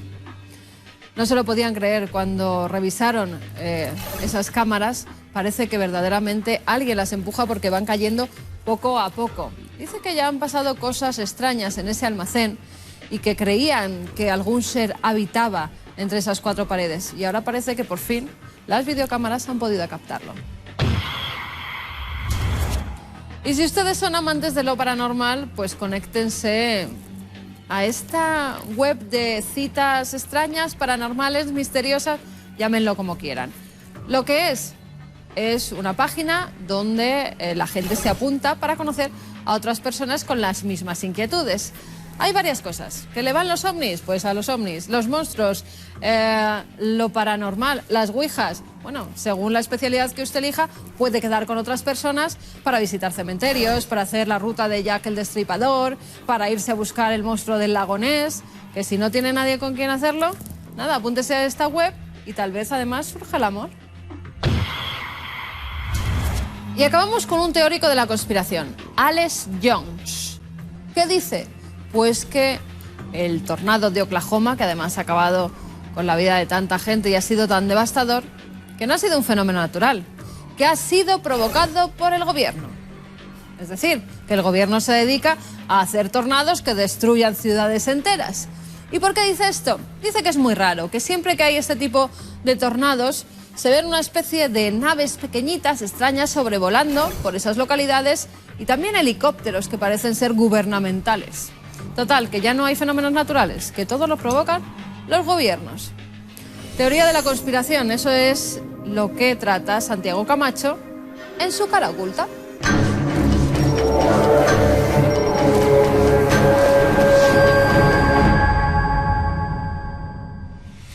En plena crisis mundial surgen nombres dramáticos, nombres que son difíciles de olvidar. De uno de esos nombres y de su realidad nos habla en la Cara Oculta Santiago Camacho, redacción de Cuarto Milenio. Compañero, buenas noches. Buenas noches, Iker. ¿Nombre? ¿Cuál es? El matapobres o la matapobres.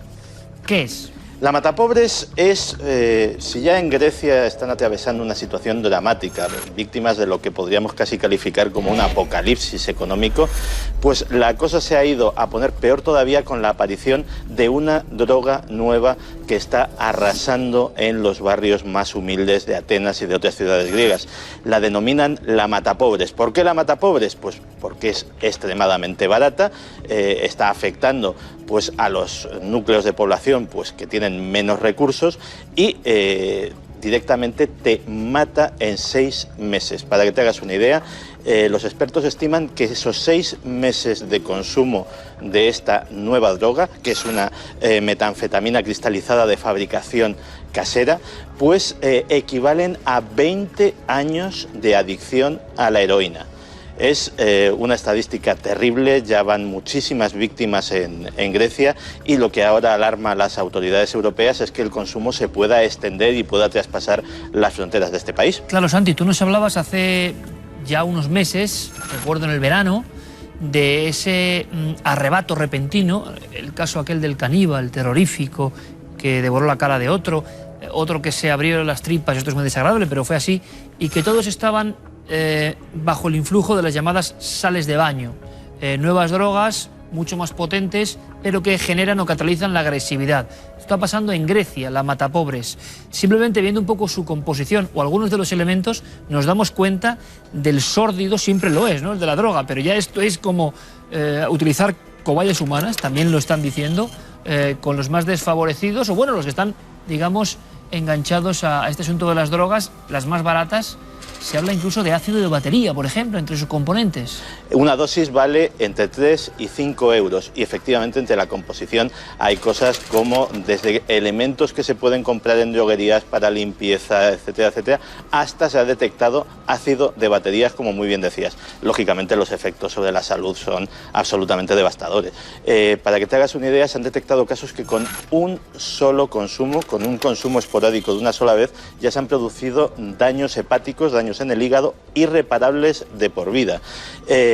Luego además el deterioro de estas personas es rapidísimo, se produce una descamación de la piel muy desagradable y además una inflamación generalizada. Hablan los medios griegos de personas con la cara tan hinchada que apenas se les pueden ver los ojos. Pero incluso elementos que parecen propios de una película, propios de algo de un guionista, de una mente enfermiza, pero que parece que es real según los médicos. Y es que esta matapobres y otras drogas que están surgiendo prácticamente descuelgan la carne y los tejidos de los huesos.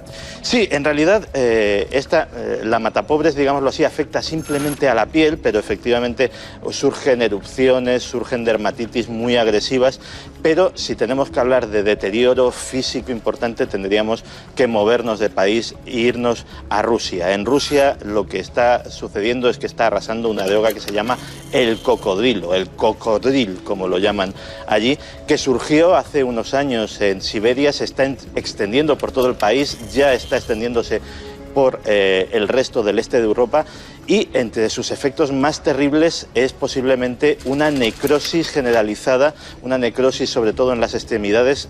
Para que nos hagamos una idea, los afectados parece que están sufriendo una lepra o una gangrena, hay que hacer amputaciones de dedos, de brazos, de piernas, porque el deterioro físico es enorme y la única, entre comillas, ventaja es que los propios adictos son los que fabrican esta droga ante la falta de recursos económicos para comprar drogas en el mercado negro. ¿La fabrican con qué?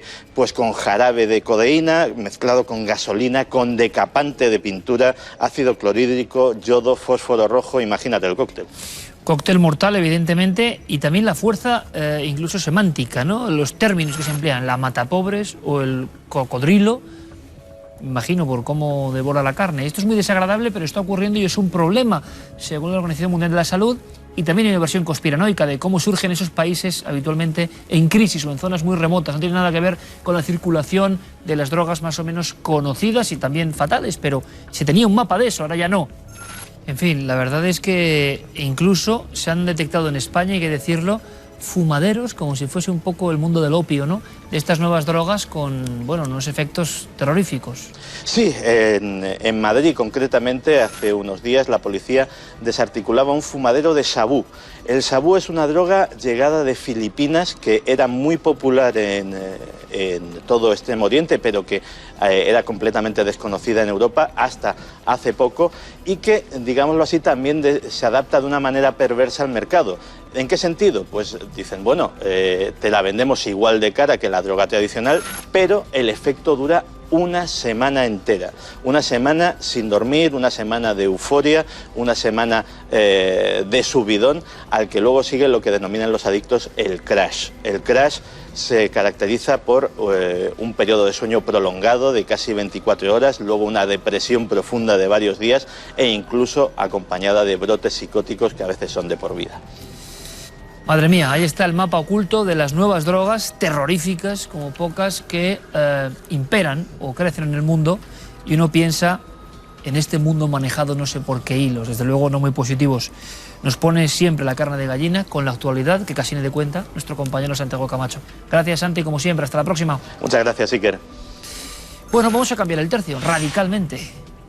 Y lo hacemos con una noticia de Teletipos que tengo aquí, la agencia EFE lo firma. Científicos internacionales analizan la autenticidad del mantel de Coria. Han oído bien, mantel de la última cena. Hablamos sin duda de uno de los fragmentos más importantes de la historia, reproducido por artistas de todos los tiempos. Esa cena, Jesús de Nazaret, los apóstoles. Se ha hablado mucho de los diferentes alimentos, incluso ha habido teorías de lo más diverso, y un mantel que sería un objeto sagrado. ¿Qué tiene que ver esto con la Catedral de Coria? Bueno, les cuento una escena. La pétrea y poderosa Catedral de Coria, y dentro un investigador que ha colaborado muchas veces con la NASA. Imagínenlo, por favor, visualícenlo, fotografiando con una serie de herramientas precisas, centímetro a centímetro, ese mantel. Un mantel que es muy antiguo, pero ¿hasta cuándo? ¿Hasta qué momento de antiguo? Un mantel curioso, con una serie de dibujos o de grecas. Estoy seguro que muchos no lo conocían. Yo creo que es una información privilegiada, porque muy pocas veces han dejado filmarlo. Y lo hemos conseguido. Y tienen que conocer la historia, es apasionante. Viajemos a posiblemente, quién sabe, el mantel que estuvo en ese momento, en la última cena. Dicen que está en Coria, en pleno corazón de Extremadura.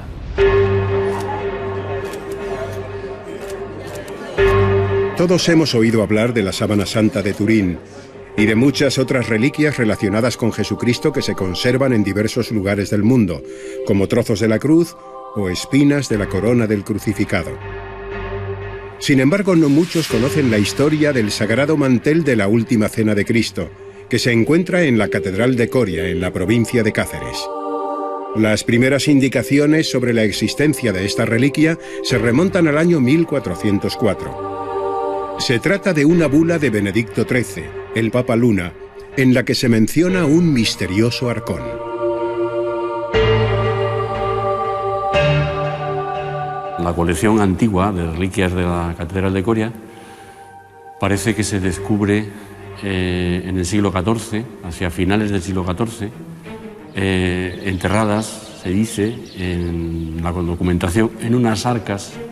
No sabemos exactamente en qué parte de la catedral, y suponemos que en esa antigua colección que aparece ahí de reliquias estaba ya el llamado mantel de la cena. ¿Cómo pudo llegar a Coria el mantel de la última cena? Existen varias teorías. Una apunta al obispo Íñigo Navarrón, que tras haber asistido al concilio de Reims en Francia en el año 1148, lo trajo a España sacado del mítico tesoro de Carlomagno. Otra señala que los templarios pudieron haber traído la reliquia desde Tierra Santa en época de las cruzadas.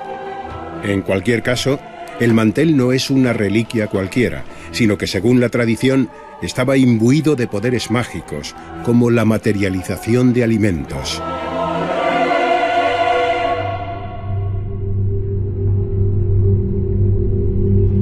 Durante 4 siglos, el sagrado mantel fue venerado con pasión por miles de peregrinos que acudían a Coria y cuyo fervor a veces se descontrolaba. La reliquia se exponía, se dejaba colgar, porque claro, es un elemento que mide 4,5 metros.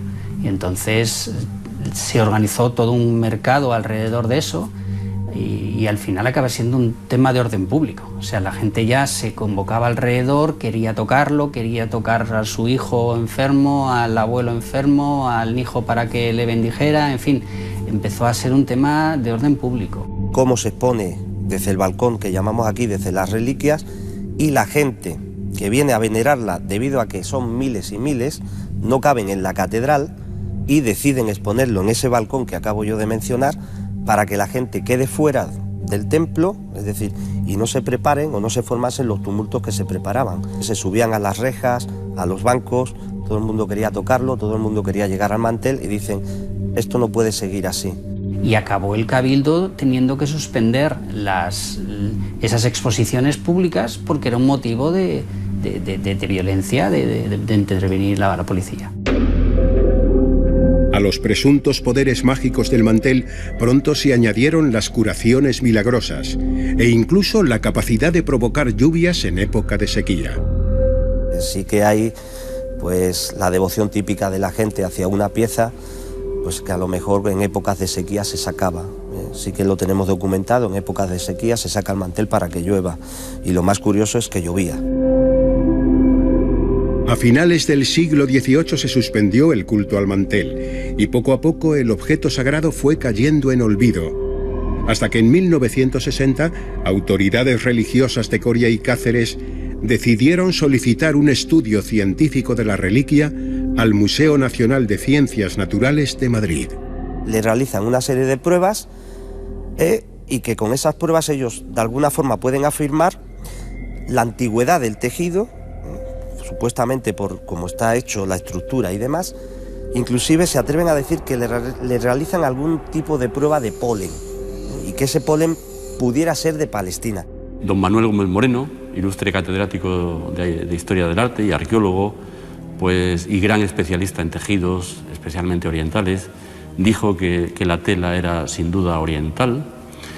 Ya en los años 60 se dijo que el mantel era de lino, una cuestión importante para dilucidar su antigüedad. El tejido, que está teñido en las bandas, en azul, bueno, pues ese azul es índigo, natural. No es un tinte artificial. Esto se ha podido comprobar también con los análisis que se han hecho en los últimos años, ultimísimos años. Los resultados originales de los análisis del Museo Nacional de Ciencias Naturales se encuentran en la actualidad perdidos.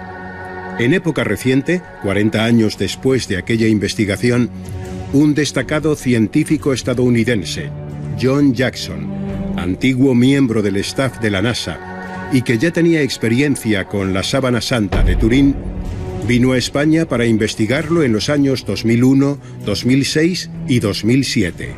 Estuvieron toda una noche con el mantel extendido en una dependencia del archivo de la catedral, fotografiando pues, centímetro a centímetro toda la pieza, con distintos tipos de luz infrarroja, distintos tipos, luz ultravioleta. Tenían que hacerlo de noche necesariamente porque para evitar las interferencias de la luz natural, y con un sistema además de su invención, el mismo sistema que utilizaron para fotografiar también centímetro a centímetro la sábana de Turín. La fotografía desde un lado y la iluminación desde el otro, para ir viendo fotos rasantes, para ir viendo cualquier otra cosa que se les pudiera podido escapar. Las conclusiones de Jackson sobre el origen del mantel de Coria no pueden ser más sorprendentes. La intuición, vamos a llamarlo así, de siempre, de John Jackson, es que la sábana santa tuvo que ser, opinión suya, uno de los manteles rituales que se utilizaran en la cena de Pascua por Jesús y los apóstoles. Según su equipo, siempre según su equipo y según John Jackson, en la tradición judía, en las grandes ceremonias, y la mayor sería la de Pascua, habría un mantel debajo de los alimentos para recordar ese tema del maná y proteger el maná de la arena del desierto. Y habría un segundo mantel que se pondría encima de los alimentos. Según John Jackson, la sábana santa siempre pensó que tuvo que ser uno de esos manteles rituales. Los estudiosos españoles del mantel de Coria esperan con ansiedad los resultados definitivos de Jackson y su equipo del Turín Shroud Center en Colorado. Entre tanto, hay una certeza que les cabe, más allá de toda duda. No hay nadie más que pretenda tener un mantel de última cena. O sea, la única población que dice que tiene lo que la tradición llama el mantel de la última cena del Gesto del Señor es Coria. No hay nadie más que lo tenga.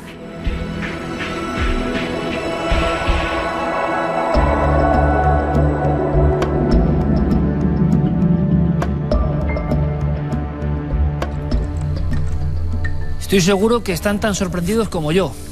Esta es la historia del mantel de Coria, de la que habíamos oído hablar mucho, pero pocas veces habíamos podido acceder, y lo agradecemos a toda la buena gente de la Catedral de Coria, ese acceso de alguna forma a una reliquia, a una pieza que nos muestra una parte de la historia sagrada importantísima, a un objeto de poder, Bueno, ¿qué se esconde ahí? Yo creo que muchísimos amigos y amigas esta noche de toda España han visto cómo se despierta un nuevo interés por conocer algo que estaba custodiado desde hace mucho tiempo, pero quizá no es tan conocido como otras importantes reliquias. Yo creo que es importante también, valga la redundancia, que se conozca, que se viaje, que se vea y que se sienta quizá su influjo, porque se ha hablado de todo en torno a este mantel. Ahora, científicamente podemos saber si realmente este mantel estuvo en la última cena. Hay muchas preguntas y yo voy a intentar simplemente trasladar las que seguro ustedes tienen. Ya lo han visto en el reportaje y además por su forma de divulgarlo, rápidamente hemos decidido que Florencio Javier García Mogollón, catedrático de Historia del Arte de la Universidad de Extremadura y delegado diocesano del Patrimonio Artístico y Documental de esa catedral, que hay que visitar, Catedral de Coria, esté con nosotros, porque hay muchas dudas y muchas preguntas. Florencio, buenas noches, bienvenido. Buenas noches. Muchas gracias, porque sé que además tenías muchísimas gestiones y compromisos. Tenía otras cosas, pero bueno, muy agradecido a vosotros también por poder estar aquí y explicar esta historia tan interesante del mantel. Claro, y además como catedrático y como persona absolutamente acostumbrada a hablar al público, yo creo que es muy importante, ¿no?, los conceptos y la sencillez para que todo el mundo sepa de que hay un misterio desde hace mucho tiempo y un misterio que tampoco se sabe exactamente dónde estaba dentro de la catedral y cómo fue su hallazgo inicial. ¿Qué sabemos de eso, Florencio, del mantel? ¿Cuándo aparece en la historia? Su hallazgo es realmente, como acabas de decir, un misterio. Las noticias que tenemos documentales nos dicen que apareció con las otras reliquias antiguas de la catedral, que tiene una muy buena colección de reliquias, la Catedral de Coria. Bueno, pues apareció en unas arcas en el interior de la catedral. Sin especificar el lugar exacto. No se especifica el lugar exacto, simplemente se dice que apareció en unas arcas, lo cual nos hace sospechar ya una serie de cosas. Y, pues, claro, esas referencias documentales, pues, hacen relación a los años finales del siglo XIV. Y si es misterioso su origen, es misterioso también de alguna forma su hoy. ¿Cómo es ese mantel? Y yo quiero que al margen de la historia que ustedes han visto, que es muy interesante, de diferentes expertos comentando, que Florencio nos cuente, que visualicemos casi con él, como si fuera una clase, cómo es físicamente ese mantel, qué nos puede llamar la atención. Hagamos un poco, con todo el respeto, la autopsia, digamos, de cómo está hecho ese mantel. Bueno, yo les explico rápidamente. El mantel es una tela rica, en cuanto a que tiene elementos relevados, un dibujo relevado. Es una tela de lino, hoy lo sabemos perfectamente gracias a los estudios que se han hecho en laboratorios del Consejo Superior de Investigaciones Científicas. Sabemos que las dimensiones, tiene 4 metros y 32 centímetros exactamente. Conocemos la anchura, 0,92 centímetros. Por cierto, estas dimensiones sospechosamente coinciden bastante con las dimensiones de la sábana de Turín. Hecho que puso de manifiesto, en lo que nosotros no habíamos caído, puso de manifiesto precisamente el profesor norteamericano John Jackson, catedrático de física de Colorado y miembro de los equipos de investigación de la NASA, que precisamente estuvo al frente de las importantes investigaciones que se hicieron sobre la sábana de Turín en los finales de los años 70 del siglo pasado. O sea, ahí deslizamos ya un elemento... Ahí deslizamos un elemento curioso. Y que es digno de novela, sinceramente. Es decir, que las dimensiones se parecen. Bueno, luego iremos hablando de qué supo Jackson, en qué quedaron esas investigaciones. Sigamos, Florencio, y estamos viendo algunas imágenes. Nos pueden llamar la atención, sobre todo lo primero, aparte de esa definición del material, de ese lino, es ese dibujo, ¿verdad, Florencio? Sí, es un dibujo teñido de azul. Están teñidas con índigo natural. ¿Qué significa eso? Eso significa algo muy importante en arqueología, porque al no haber pigmentos, digamos, minerales o pigmentos artificiales de cualquier otro tipo, y ser un pigmento absolutamente natural, pues nos habla ya de la antigüedad, de la gran antigüedad de la tela. Y por otra parte es un pigmento, que esto es sabido, que ha sido muy utilizado a lo largo de la historia por el pueblo judío. Bueno, ese es un elemento fundamental, básico, para decir que es una pieza antigua, muy antigua. y cara de lujo de alguna forma en su época. Y lujosa, evidentemente. No un mantel cualquiera, evidentemente. Evidentemente es un mantel lujoso para la época, sin duda. Bien, más cosas. ¿Hay algunas sustancias? Me pregunta. ¿Hay algún elemento, así como en la sábana santa, que luego contaremos paralelismos que pueden existir o no? ¿Hay algo en el mantel que o está perfectamente limpiado? Ha tocado un tema fundamental y hay un problema ahí a la hora de hacer análisis, digamos, científicos. Y es que, para desgracia nuestra, el mantel ha sido lavado en varias ocasiones. Con lo cual se ha perdido una gran cantidad de información posible, imagínense, pues desde pólenes a otro tipo de elementos que pudiera haber en el mantel. Bueno, estamos a la espera de los estudios que está haciendo Jackson, porque tomó pruebas, muestras de la pieza, aparte de un reportaje fotográfico integral, centímetro a centímetro, con distintos tipos de luz, etcétera, pero se ha perdido, pensamos que una información que hubiera sido preciosa. Qué pena, ¿no? Porque de alguna forma los medios que tienen ahora los científicos, haciendo un poco el CSI que se hace de la tela, de los linos, podrían habernos dado más pistas todavía. Por lo tanto, Florencio, a lo largo de la historia, no en tiempo reciente, ese mantel fue lavado. Sí. Es un poco extraño también, ¿o no? Fue lavado porque... Una reliquia, digamos, que tenga un poder sagrado se lave. Pero hay que tener en cuenta una cuestión. Es que este mantel, las cosas que sabemos, ha sido posteriormente utilizado también en determinadas festividades importantes, como puede ser, pues, festividades en la Semana Santa y demás. Es decir, ha sido utilizado. Sabemos que tiene manchas de vino recientes, por ejemplo, o manchas de carmín, por ejemplo, porque bueno, pues ha sido... De gente que ha ido a adorar ese mantel. A la veneración, y entonces, pues... Pero el problema es este, ¿no? Que ha sido lavado, con lo cual, pues, mucha información, lamentablemente, se ha perdido. Más cosas en esta especie de indagación detectivesca, ¿no? Un mantel... ¿Pudo ser el mantel de la última cena? Bueno, imagino que hay personas que así lo creen, otros que no, pero lo que convierte esto ya, yo siempre lo digo, en una posibilidad de bestseller, ¿no? Esto lo coge el tan afamado Dan Brown, y bueno, ¿qué hace una persona que estuvo en los estudios de la NASA en torno a la sábana santa, con procesadores del máximo nivel de su época? Y hemos visto imágenes que yo no conocía, tengo que decirlo, de ese profesor Jackson, investigando, y lo contaba Florencio, de noche, pasando ese escaneo de alguna forma centímetro a centímetro. ¿Por qué ese interés de un científico en un mantel que se guarda en la Catedral de Coria? ¿Qué ve él para dedicarle parte de su esfuerzo? Jackson, según nos contó él mismo, pues un buen día se enteró de la existencia de ese mantel de Coria a través de la escasa bibliografía que existe sobre él. Y se enteró de esto y tuvo un interés enorme en ir a verlo. Jackson era de religión judía. Esto es muy curioso. Su esposa Rebeca sigue siéndolo. Pero él, ¿saben por qué motivos extraños? Después de los estudios de la sábana de Turín abandonó el judaísmo. Es que la sábana es muy impresionante. Y no sabemos qué vería, o sí sabemos lo que vio allí, que, bueno, pues su espíritu en ese sentido derivó hacia otros territorios.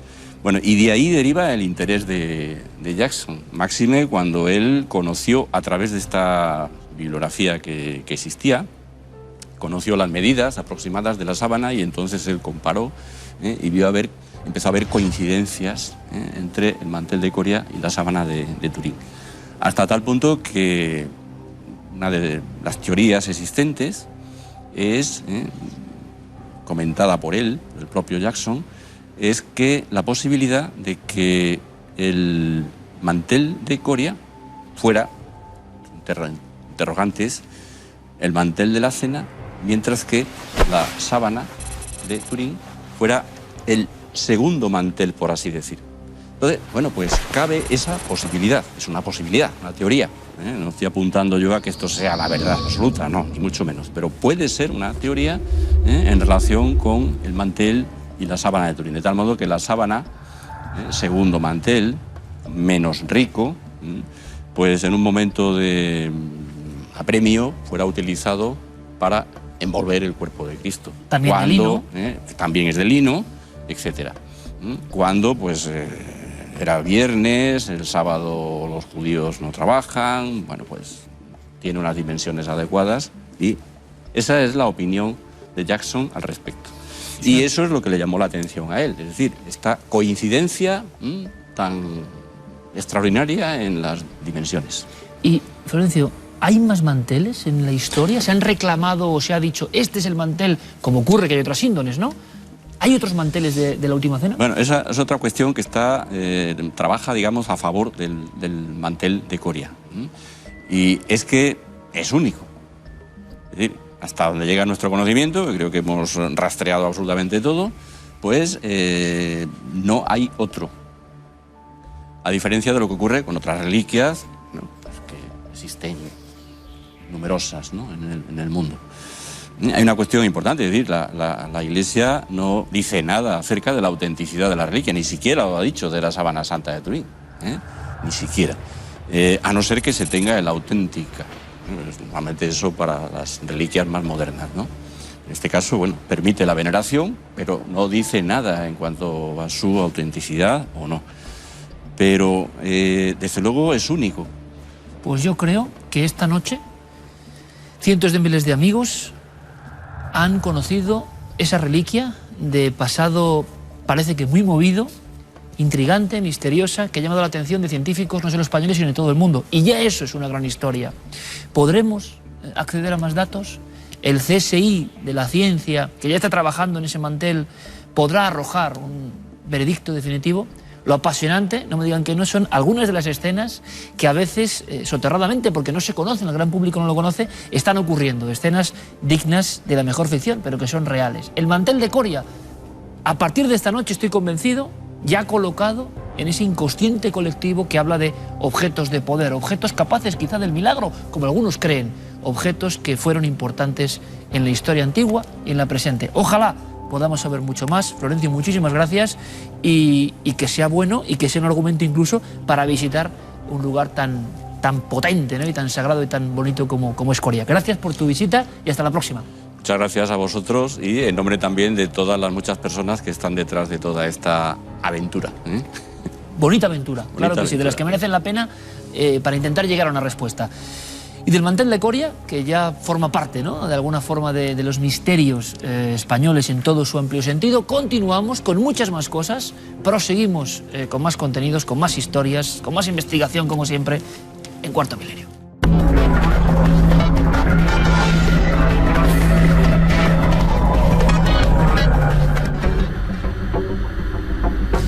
Seguramente no será recordado como uno de los favoritos por parte de sus enfervorizados fans.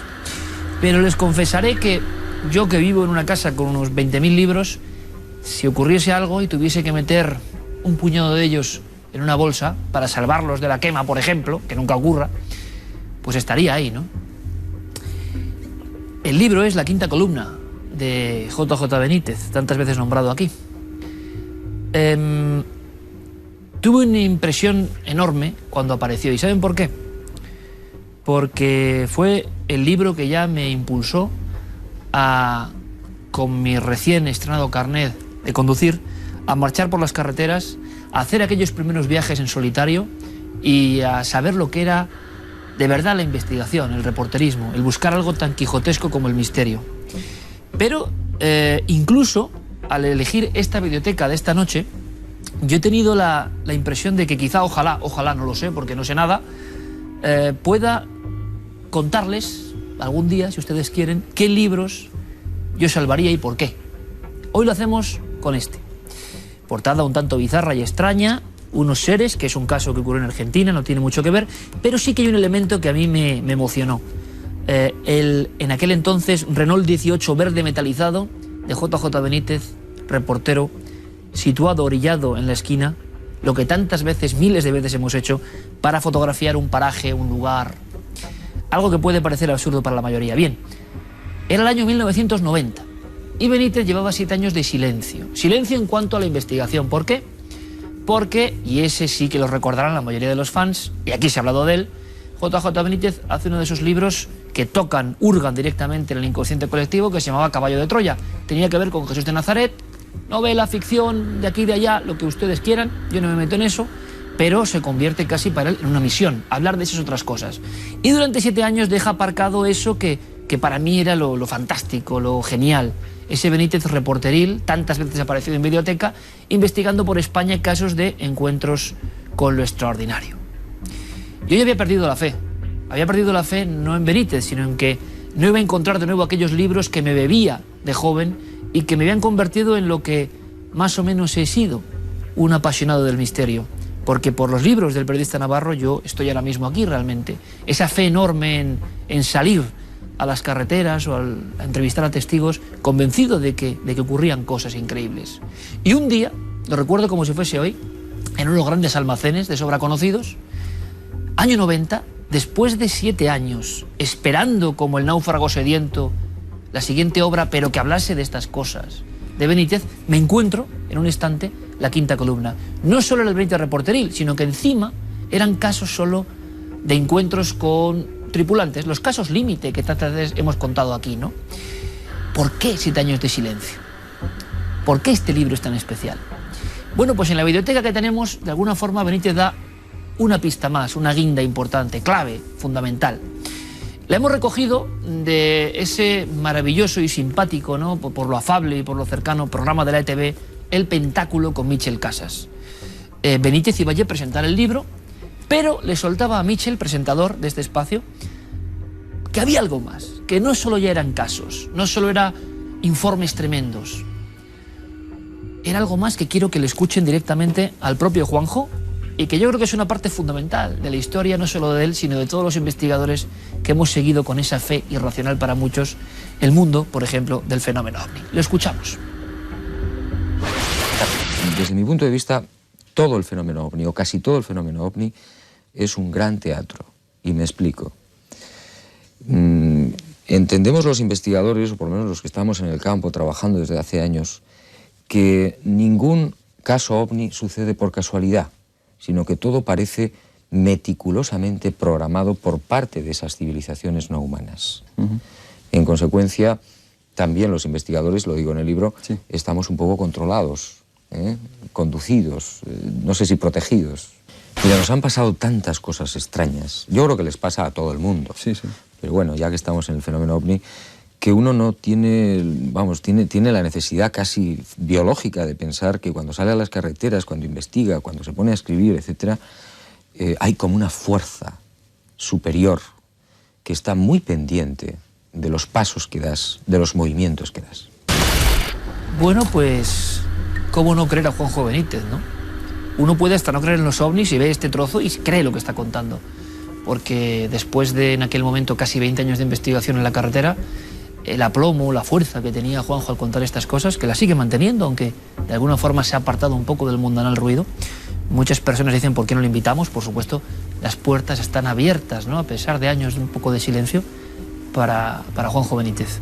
Por todo lo que nos ha dado, ¿no?, y por todo lo que ha significado, aunque en muchos aspectos podamos estar más de acuerdo o no. Sin duda ha sido la persona que nos ha impulsado a hacer cosas. Bien, pues hablaba de eso, que es hablar de muchas cosas. Ya no solo de casos, sino de por qué nos pasan a los que investigamos algunos elementos, sucesos. Y entra en el mundo de las casualidades, ¿no? Parece que la pista surge cuando uno la busca con ahínco, lo hemos contado más de una vez. Parece que esa realidad te aparta del camino cuando es equivocado. Y no solo Benítez o yo, sino la inmensa mayoría de personas que han buscado el misterio, que se han metido en el misterio, saben perfectamente de lo que hablo. Y muchos de ustedes también. Cuando uno entra en el lado mágico le envuelve y pasan cosas que uno no puede entender cuando persigue informar de estos asuntos.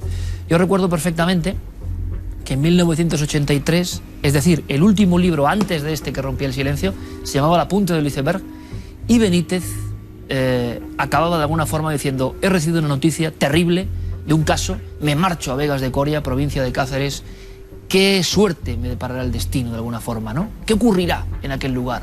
Claro, 7 años para responder, ¿no? Pero qué emoción, me estoy viendo a mí mismo leyendo el libro de Benítez, casi sin respirar, diciendo: el periodista que persigue los ovnis, que parece una locura, irracional todo lo que cuenta, pero que algo nos une a él, sigue en la brecha, ¿no? Y así ha continuado. Él llamó, con el tiempo, y pude compartir con él la carretera y muchas investigaciones, él llamó a eso que pasa a los investigadores algo así como Operación Misericordia en cierto momento. ¿Y por qué? Bueno, pues era harina de otro costal. Pero no lo duden, muchos investigadores en cierto momento creen que ya forman parte casi de esa campana de absurdo, de irrealidad. Y las cosas, los documentos aparecen, los testigos surgen cuando uno parecía que era imposible dar con ellos. Las probabilidades se rompen en mil pedazos para que aparezca esa pista que conduce a que al final, como en este caso, yo les estoy contando algo. Si les estoy contando esto no es por casualidad. Si algunos casos surgen aquí, no suele ser por casualidad. Pero claro, pensar que todo está enlazado, bueno, esa era la fe y sigue siendo de JJ Benítez, y yo quería rescatar este lado más humano, más profundo, lo que está detrás de la persecución de casos, de testimonios y de historias. Vamos ahora con otros testimonios y otras historias. Ya lo saben, una sección que goza de toda su aceptación y que de alguna forma tiene su propia rúbrica. Gabinete de Expertos.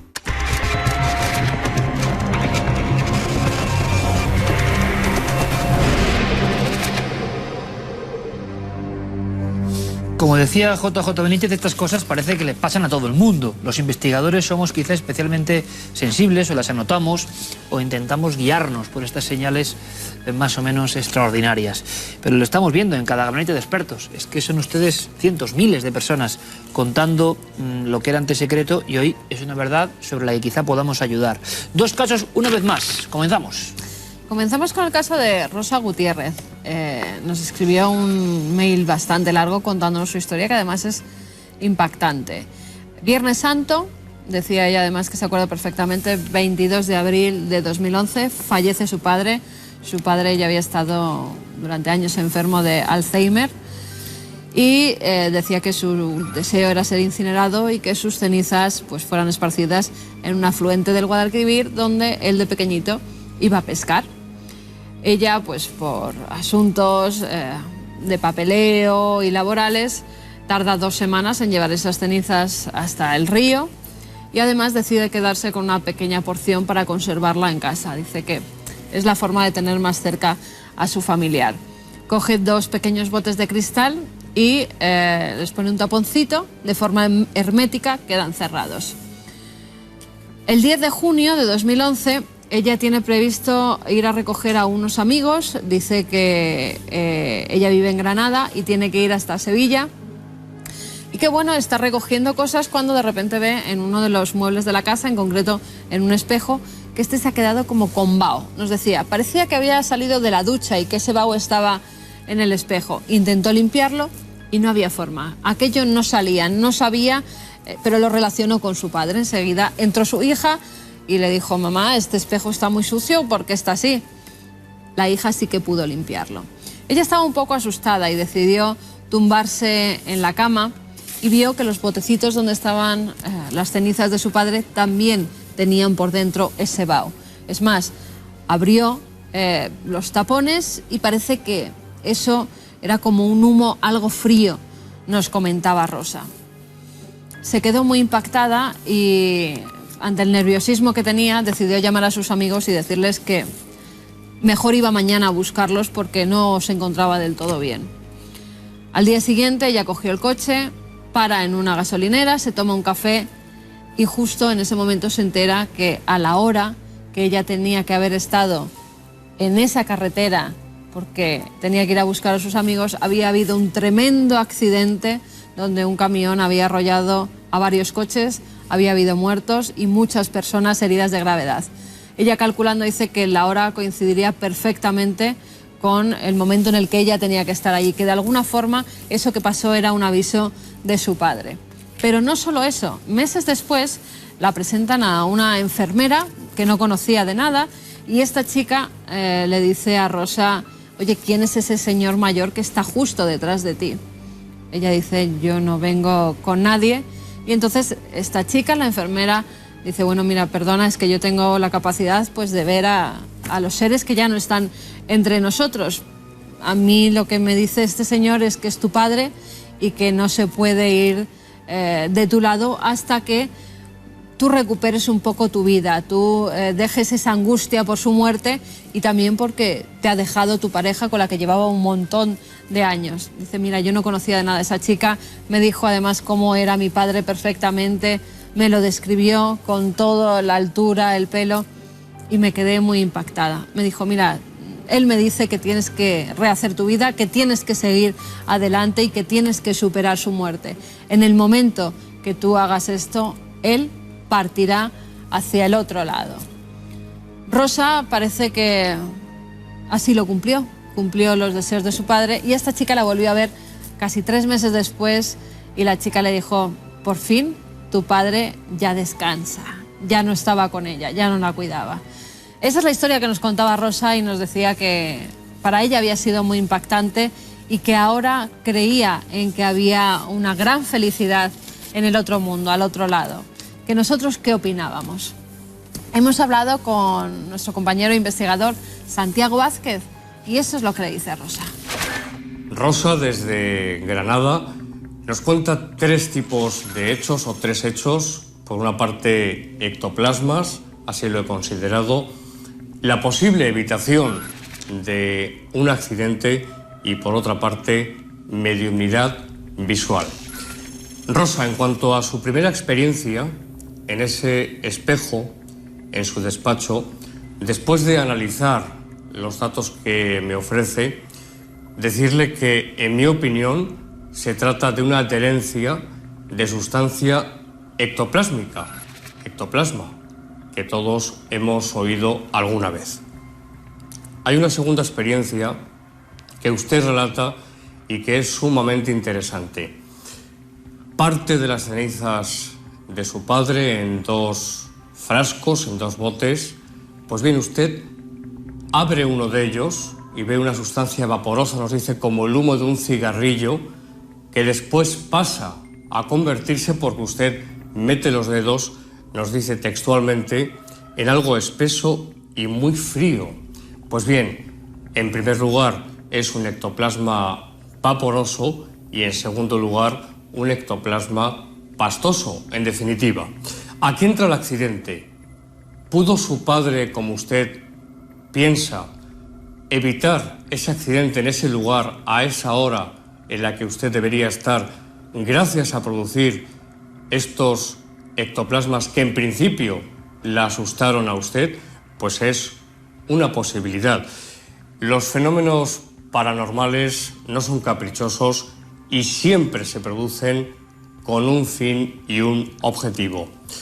En cuanto a esa persona que dice ver a los difuntos, es posible mediunidad visual, si bien hay que decir que son casos excepcionales y que existen muy pocas personas que realmente tengan esta facultad.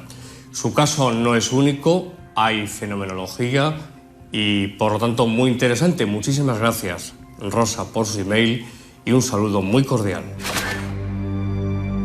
A veces no es sencillo, ya han comprobado que era una historia larga, una historia llena de detalles, una historia digna, como decimos muchas veces, una teleserie, porque son historias tremendas, pero que viven y con esa frescura de alguna forma y con esa fuerza y con esa fe lo cuentan las personas, ¿no?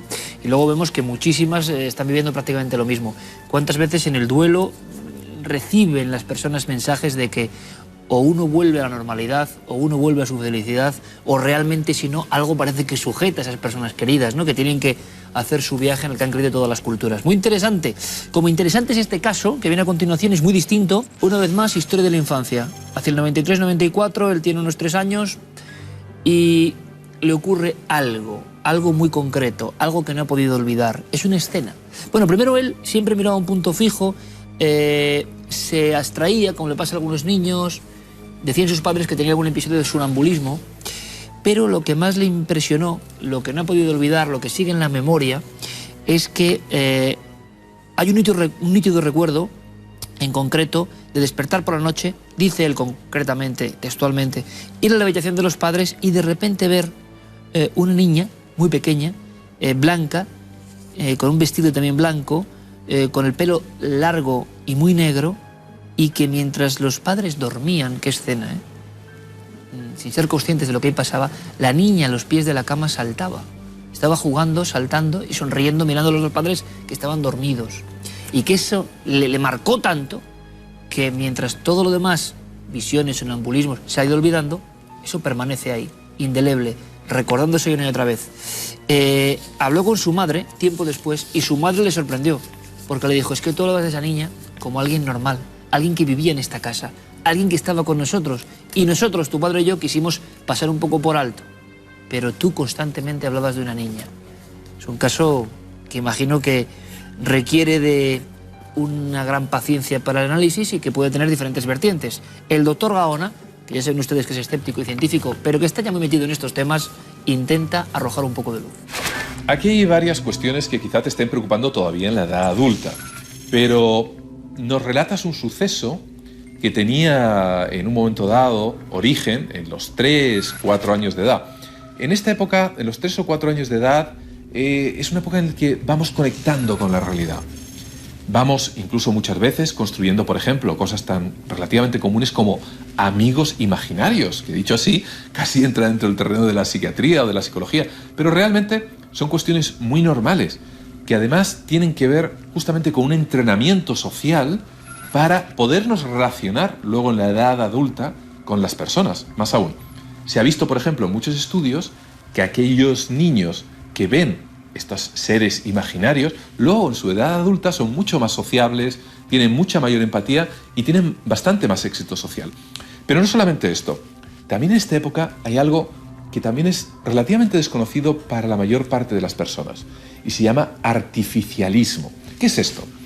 No es otra cuestión que atribuir a sentidos mágicos. Recordemos que es una época en la que leemos cuentos, en las que existen las hadas, los príncipes, los dragones y todo ese tipo de cuestión. Y el artificialismo no es otra cuestión que trasladar, que extrapolar este mundo imaginario al mundo real. Por lo tanto, no sería extraño que aquella niña que viste, que la viste, porque la mente es la que ve, no los ojos, pululando por la cama o el dormitorio de tus padres, existiese, es verdad, existiese en tu mente y formase parte de ese mundo imaginario que gracias a Dios tuviste cuando eres niño y que por lo tanto ahora seguramente eres una persona mucho más sociable y mucho más extrovertida. Así que no te preocupes por ese acontecimiento y cualquier otra cuestión que tengas, cuenta con nosotros. La visión de una niña saltando a los pies de la cama. Yo nunca había escuchado nada parecido y los padres mientras durmiendo, ¿no? Como si esa acción... ¿Dónde se produce esa acción? Es mi pregunta. ¿En el cerebro solo de ese niño?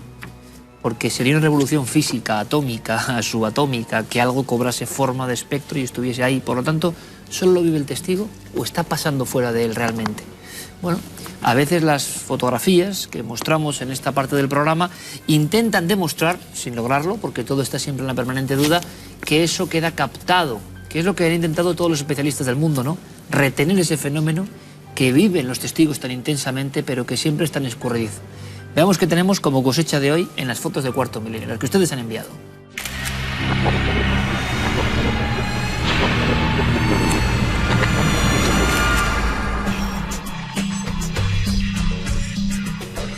Las fotografías de esta semana las comenzamos en el Vaticano. Esther Montero estuvo visitando la Basílica en 1997-1998, según ella misma nos relata. Además dice que llevaba una cámara de las antiguas, de las de carrete, y que decide hacerse una fotografía. Unas turistas que estaban por allí cerca toman la imagen, parece todo normal, era bonita, la luz entraba por esa cristalera y de repente, vamos a ampliarlo, porque sale una cruz aquí en medio. Bueno, puede ser un adorno, ¿no? Hay muchas cruces dentro de San Pedro del Vaticano, dentro de la Basílica, incluso en sus museos. Pero Guillermo nos dice, hay algo que no casa en esto. Esa cruz no está sujeta a nada, no es una cuerda.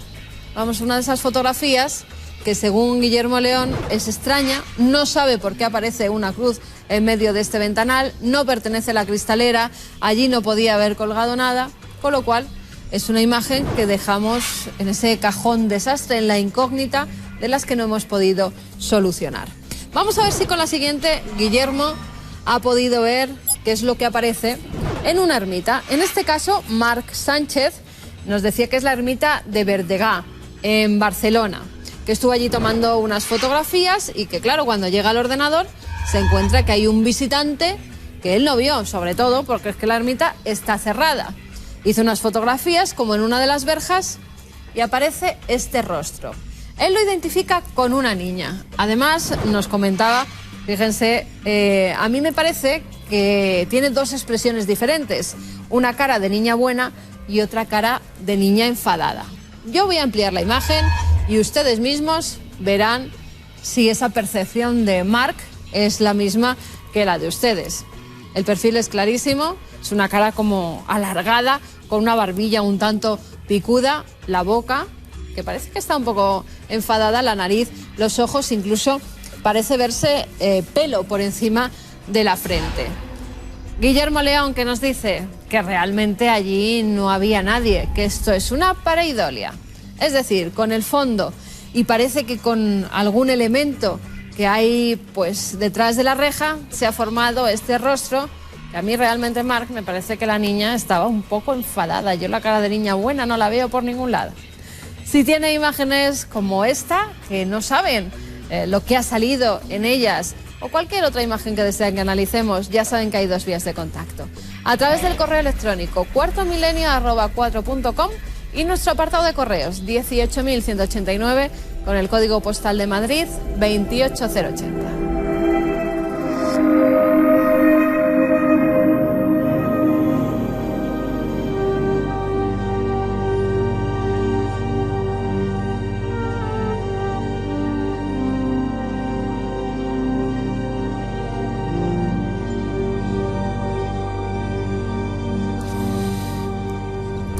A lo largo y ancho de mi vida he procurado, y sé que ustedes también comparten seguro esta forma de ser, extraer enseñanzas de casi cualquier circunstancia.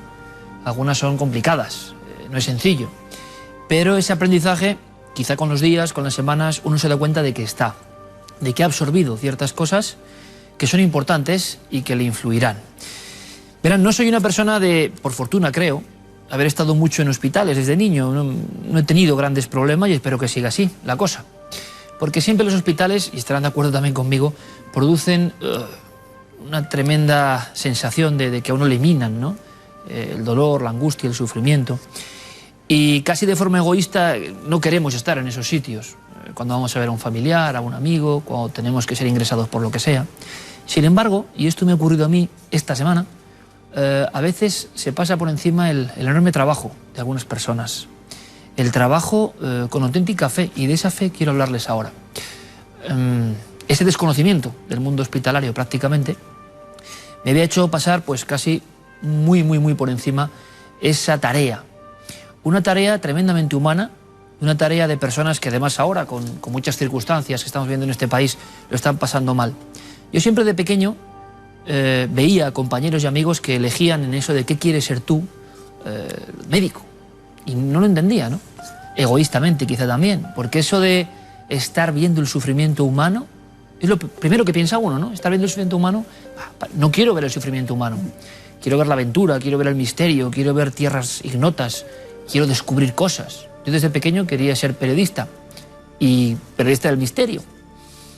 Pero uno se da cuenta que cuando puede contribuir, cuando pone algo de su parte para salvar, por ejemplo, una vida humana, ¿qué sensación puede superar a eso?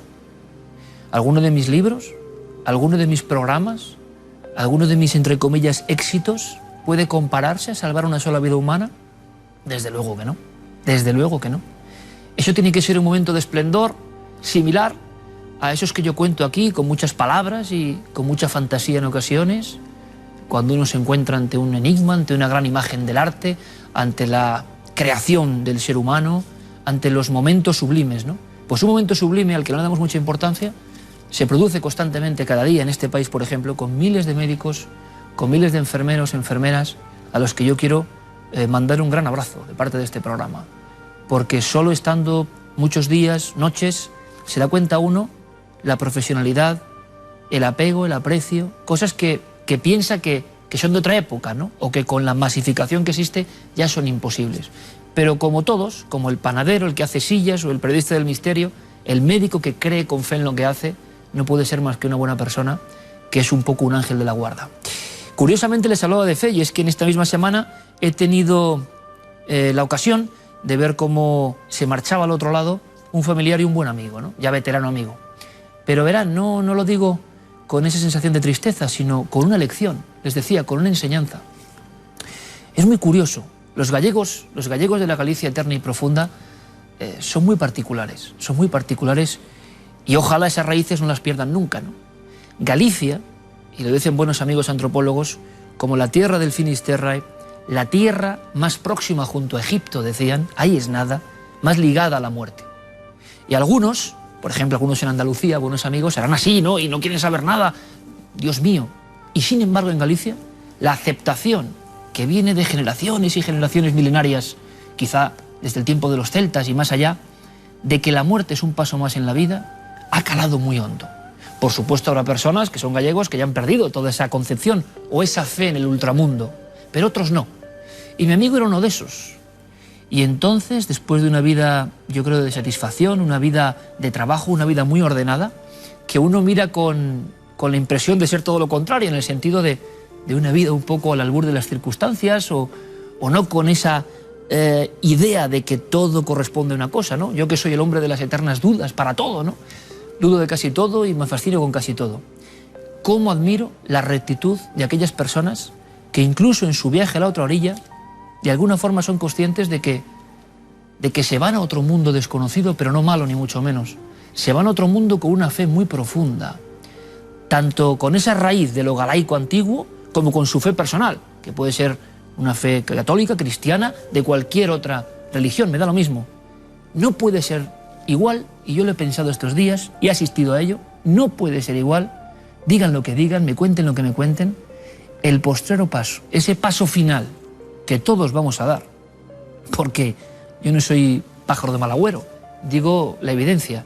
En toda nuestra vida, en este espejismo extraño que es la vida, solo tenemos dos evidencias, dos certezas, que nacimos un día y que moriremos otro.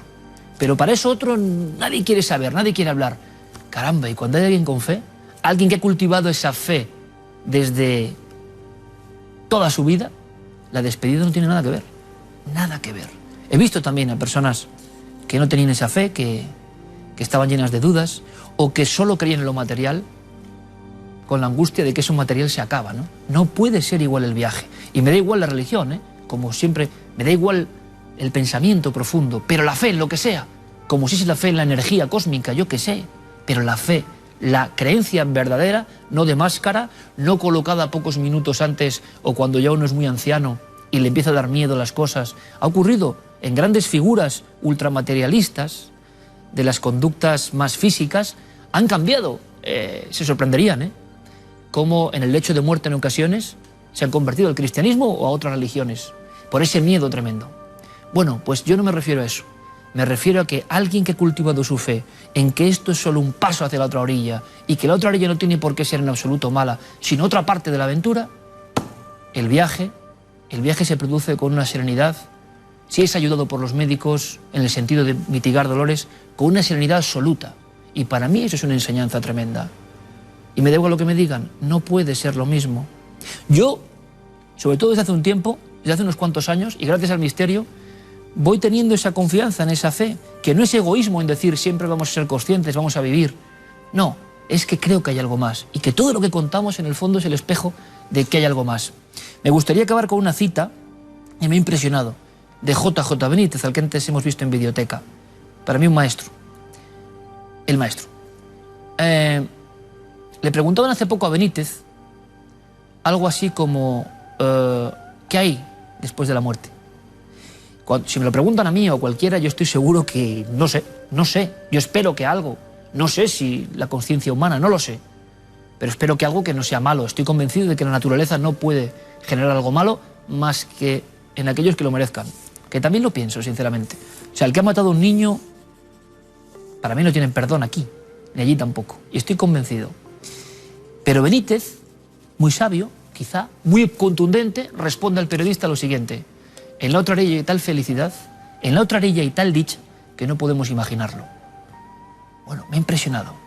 También tiene Benítez esa fe. ¿Cómo se adquiere esa fe? ¿En base a qué? ¿A enseñanzas impuestas que uno sigue sin saber muy bien por qué sigue, por tradición, porque lo dice su familia, no me vale. La fe en lo que ustedes quieran, es un camino personal, una certeza personal. Yo solo les digo que cuando llegue ese momento, ese salto, se nota mucho. Qué serenidad. Como decía también Benítez, al fin libre. Hasta dentro de 7 días, amigos.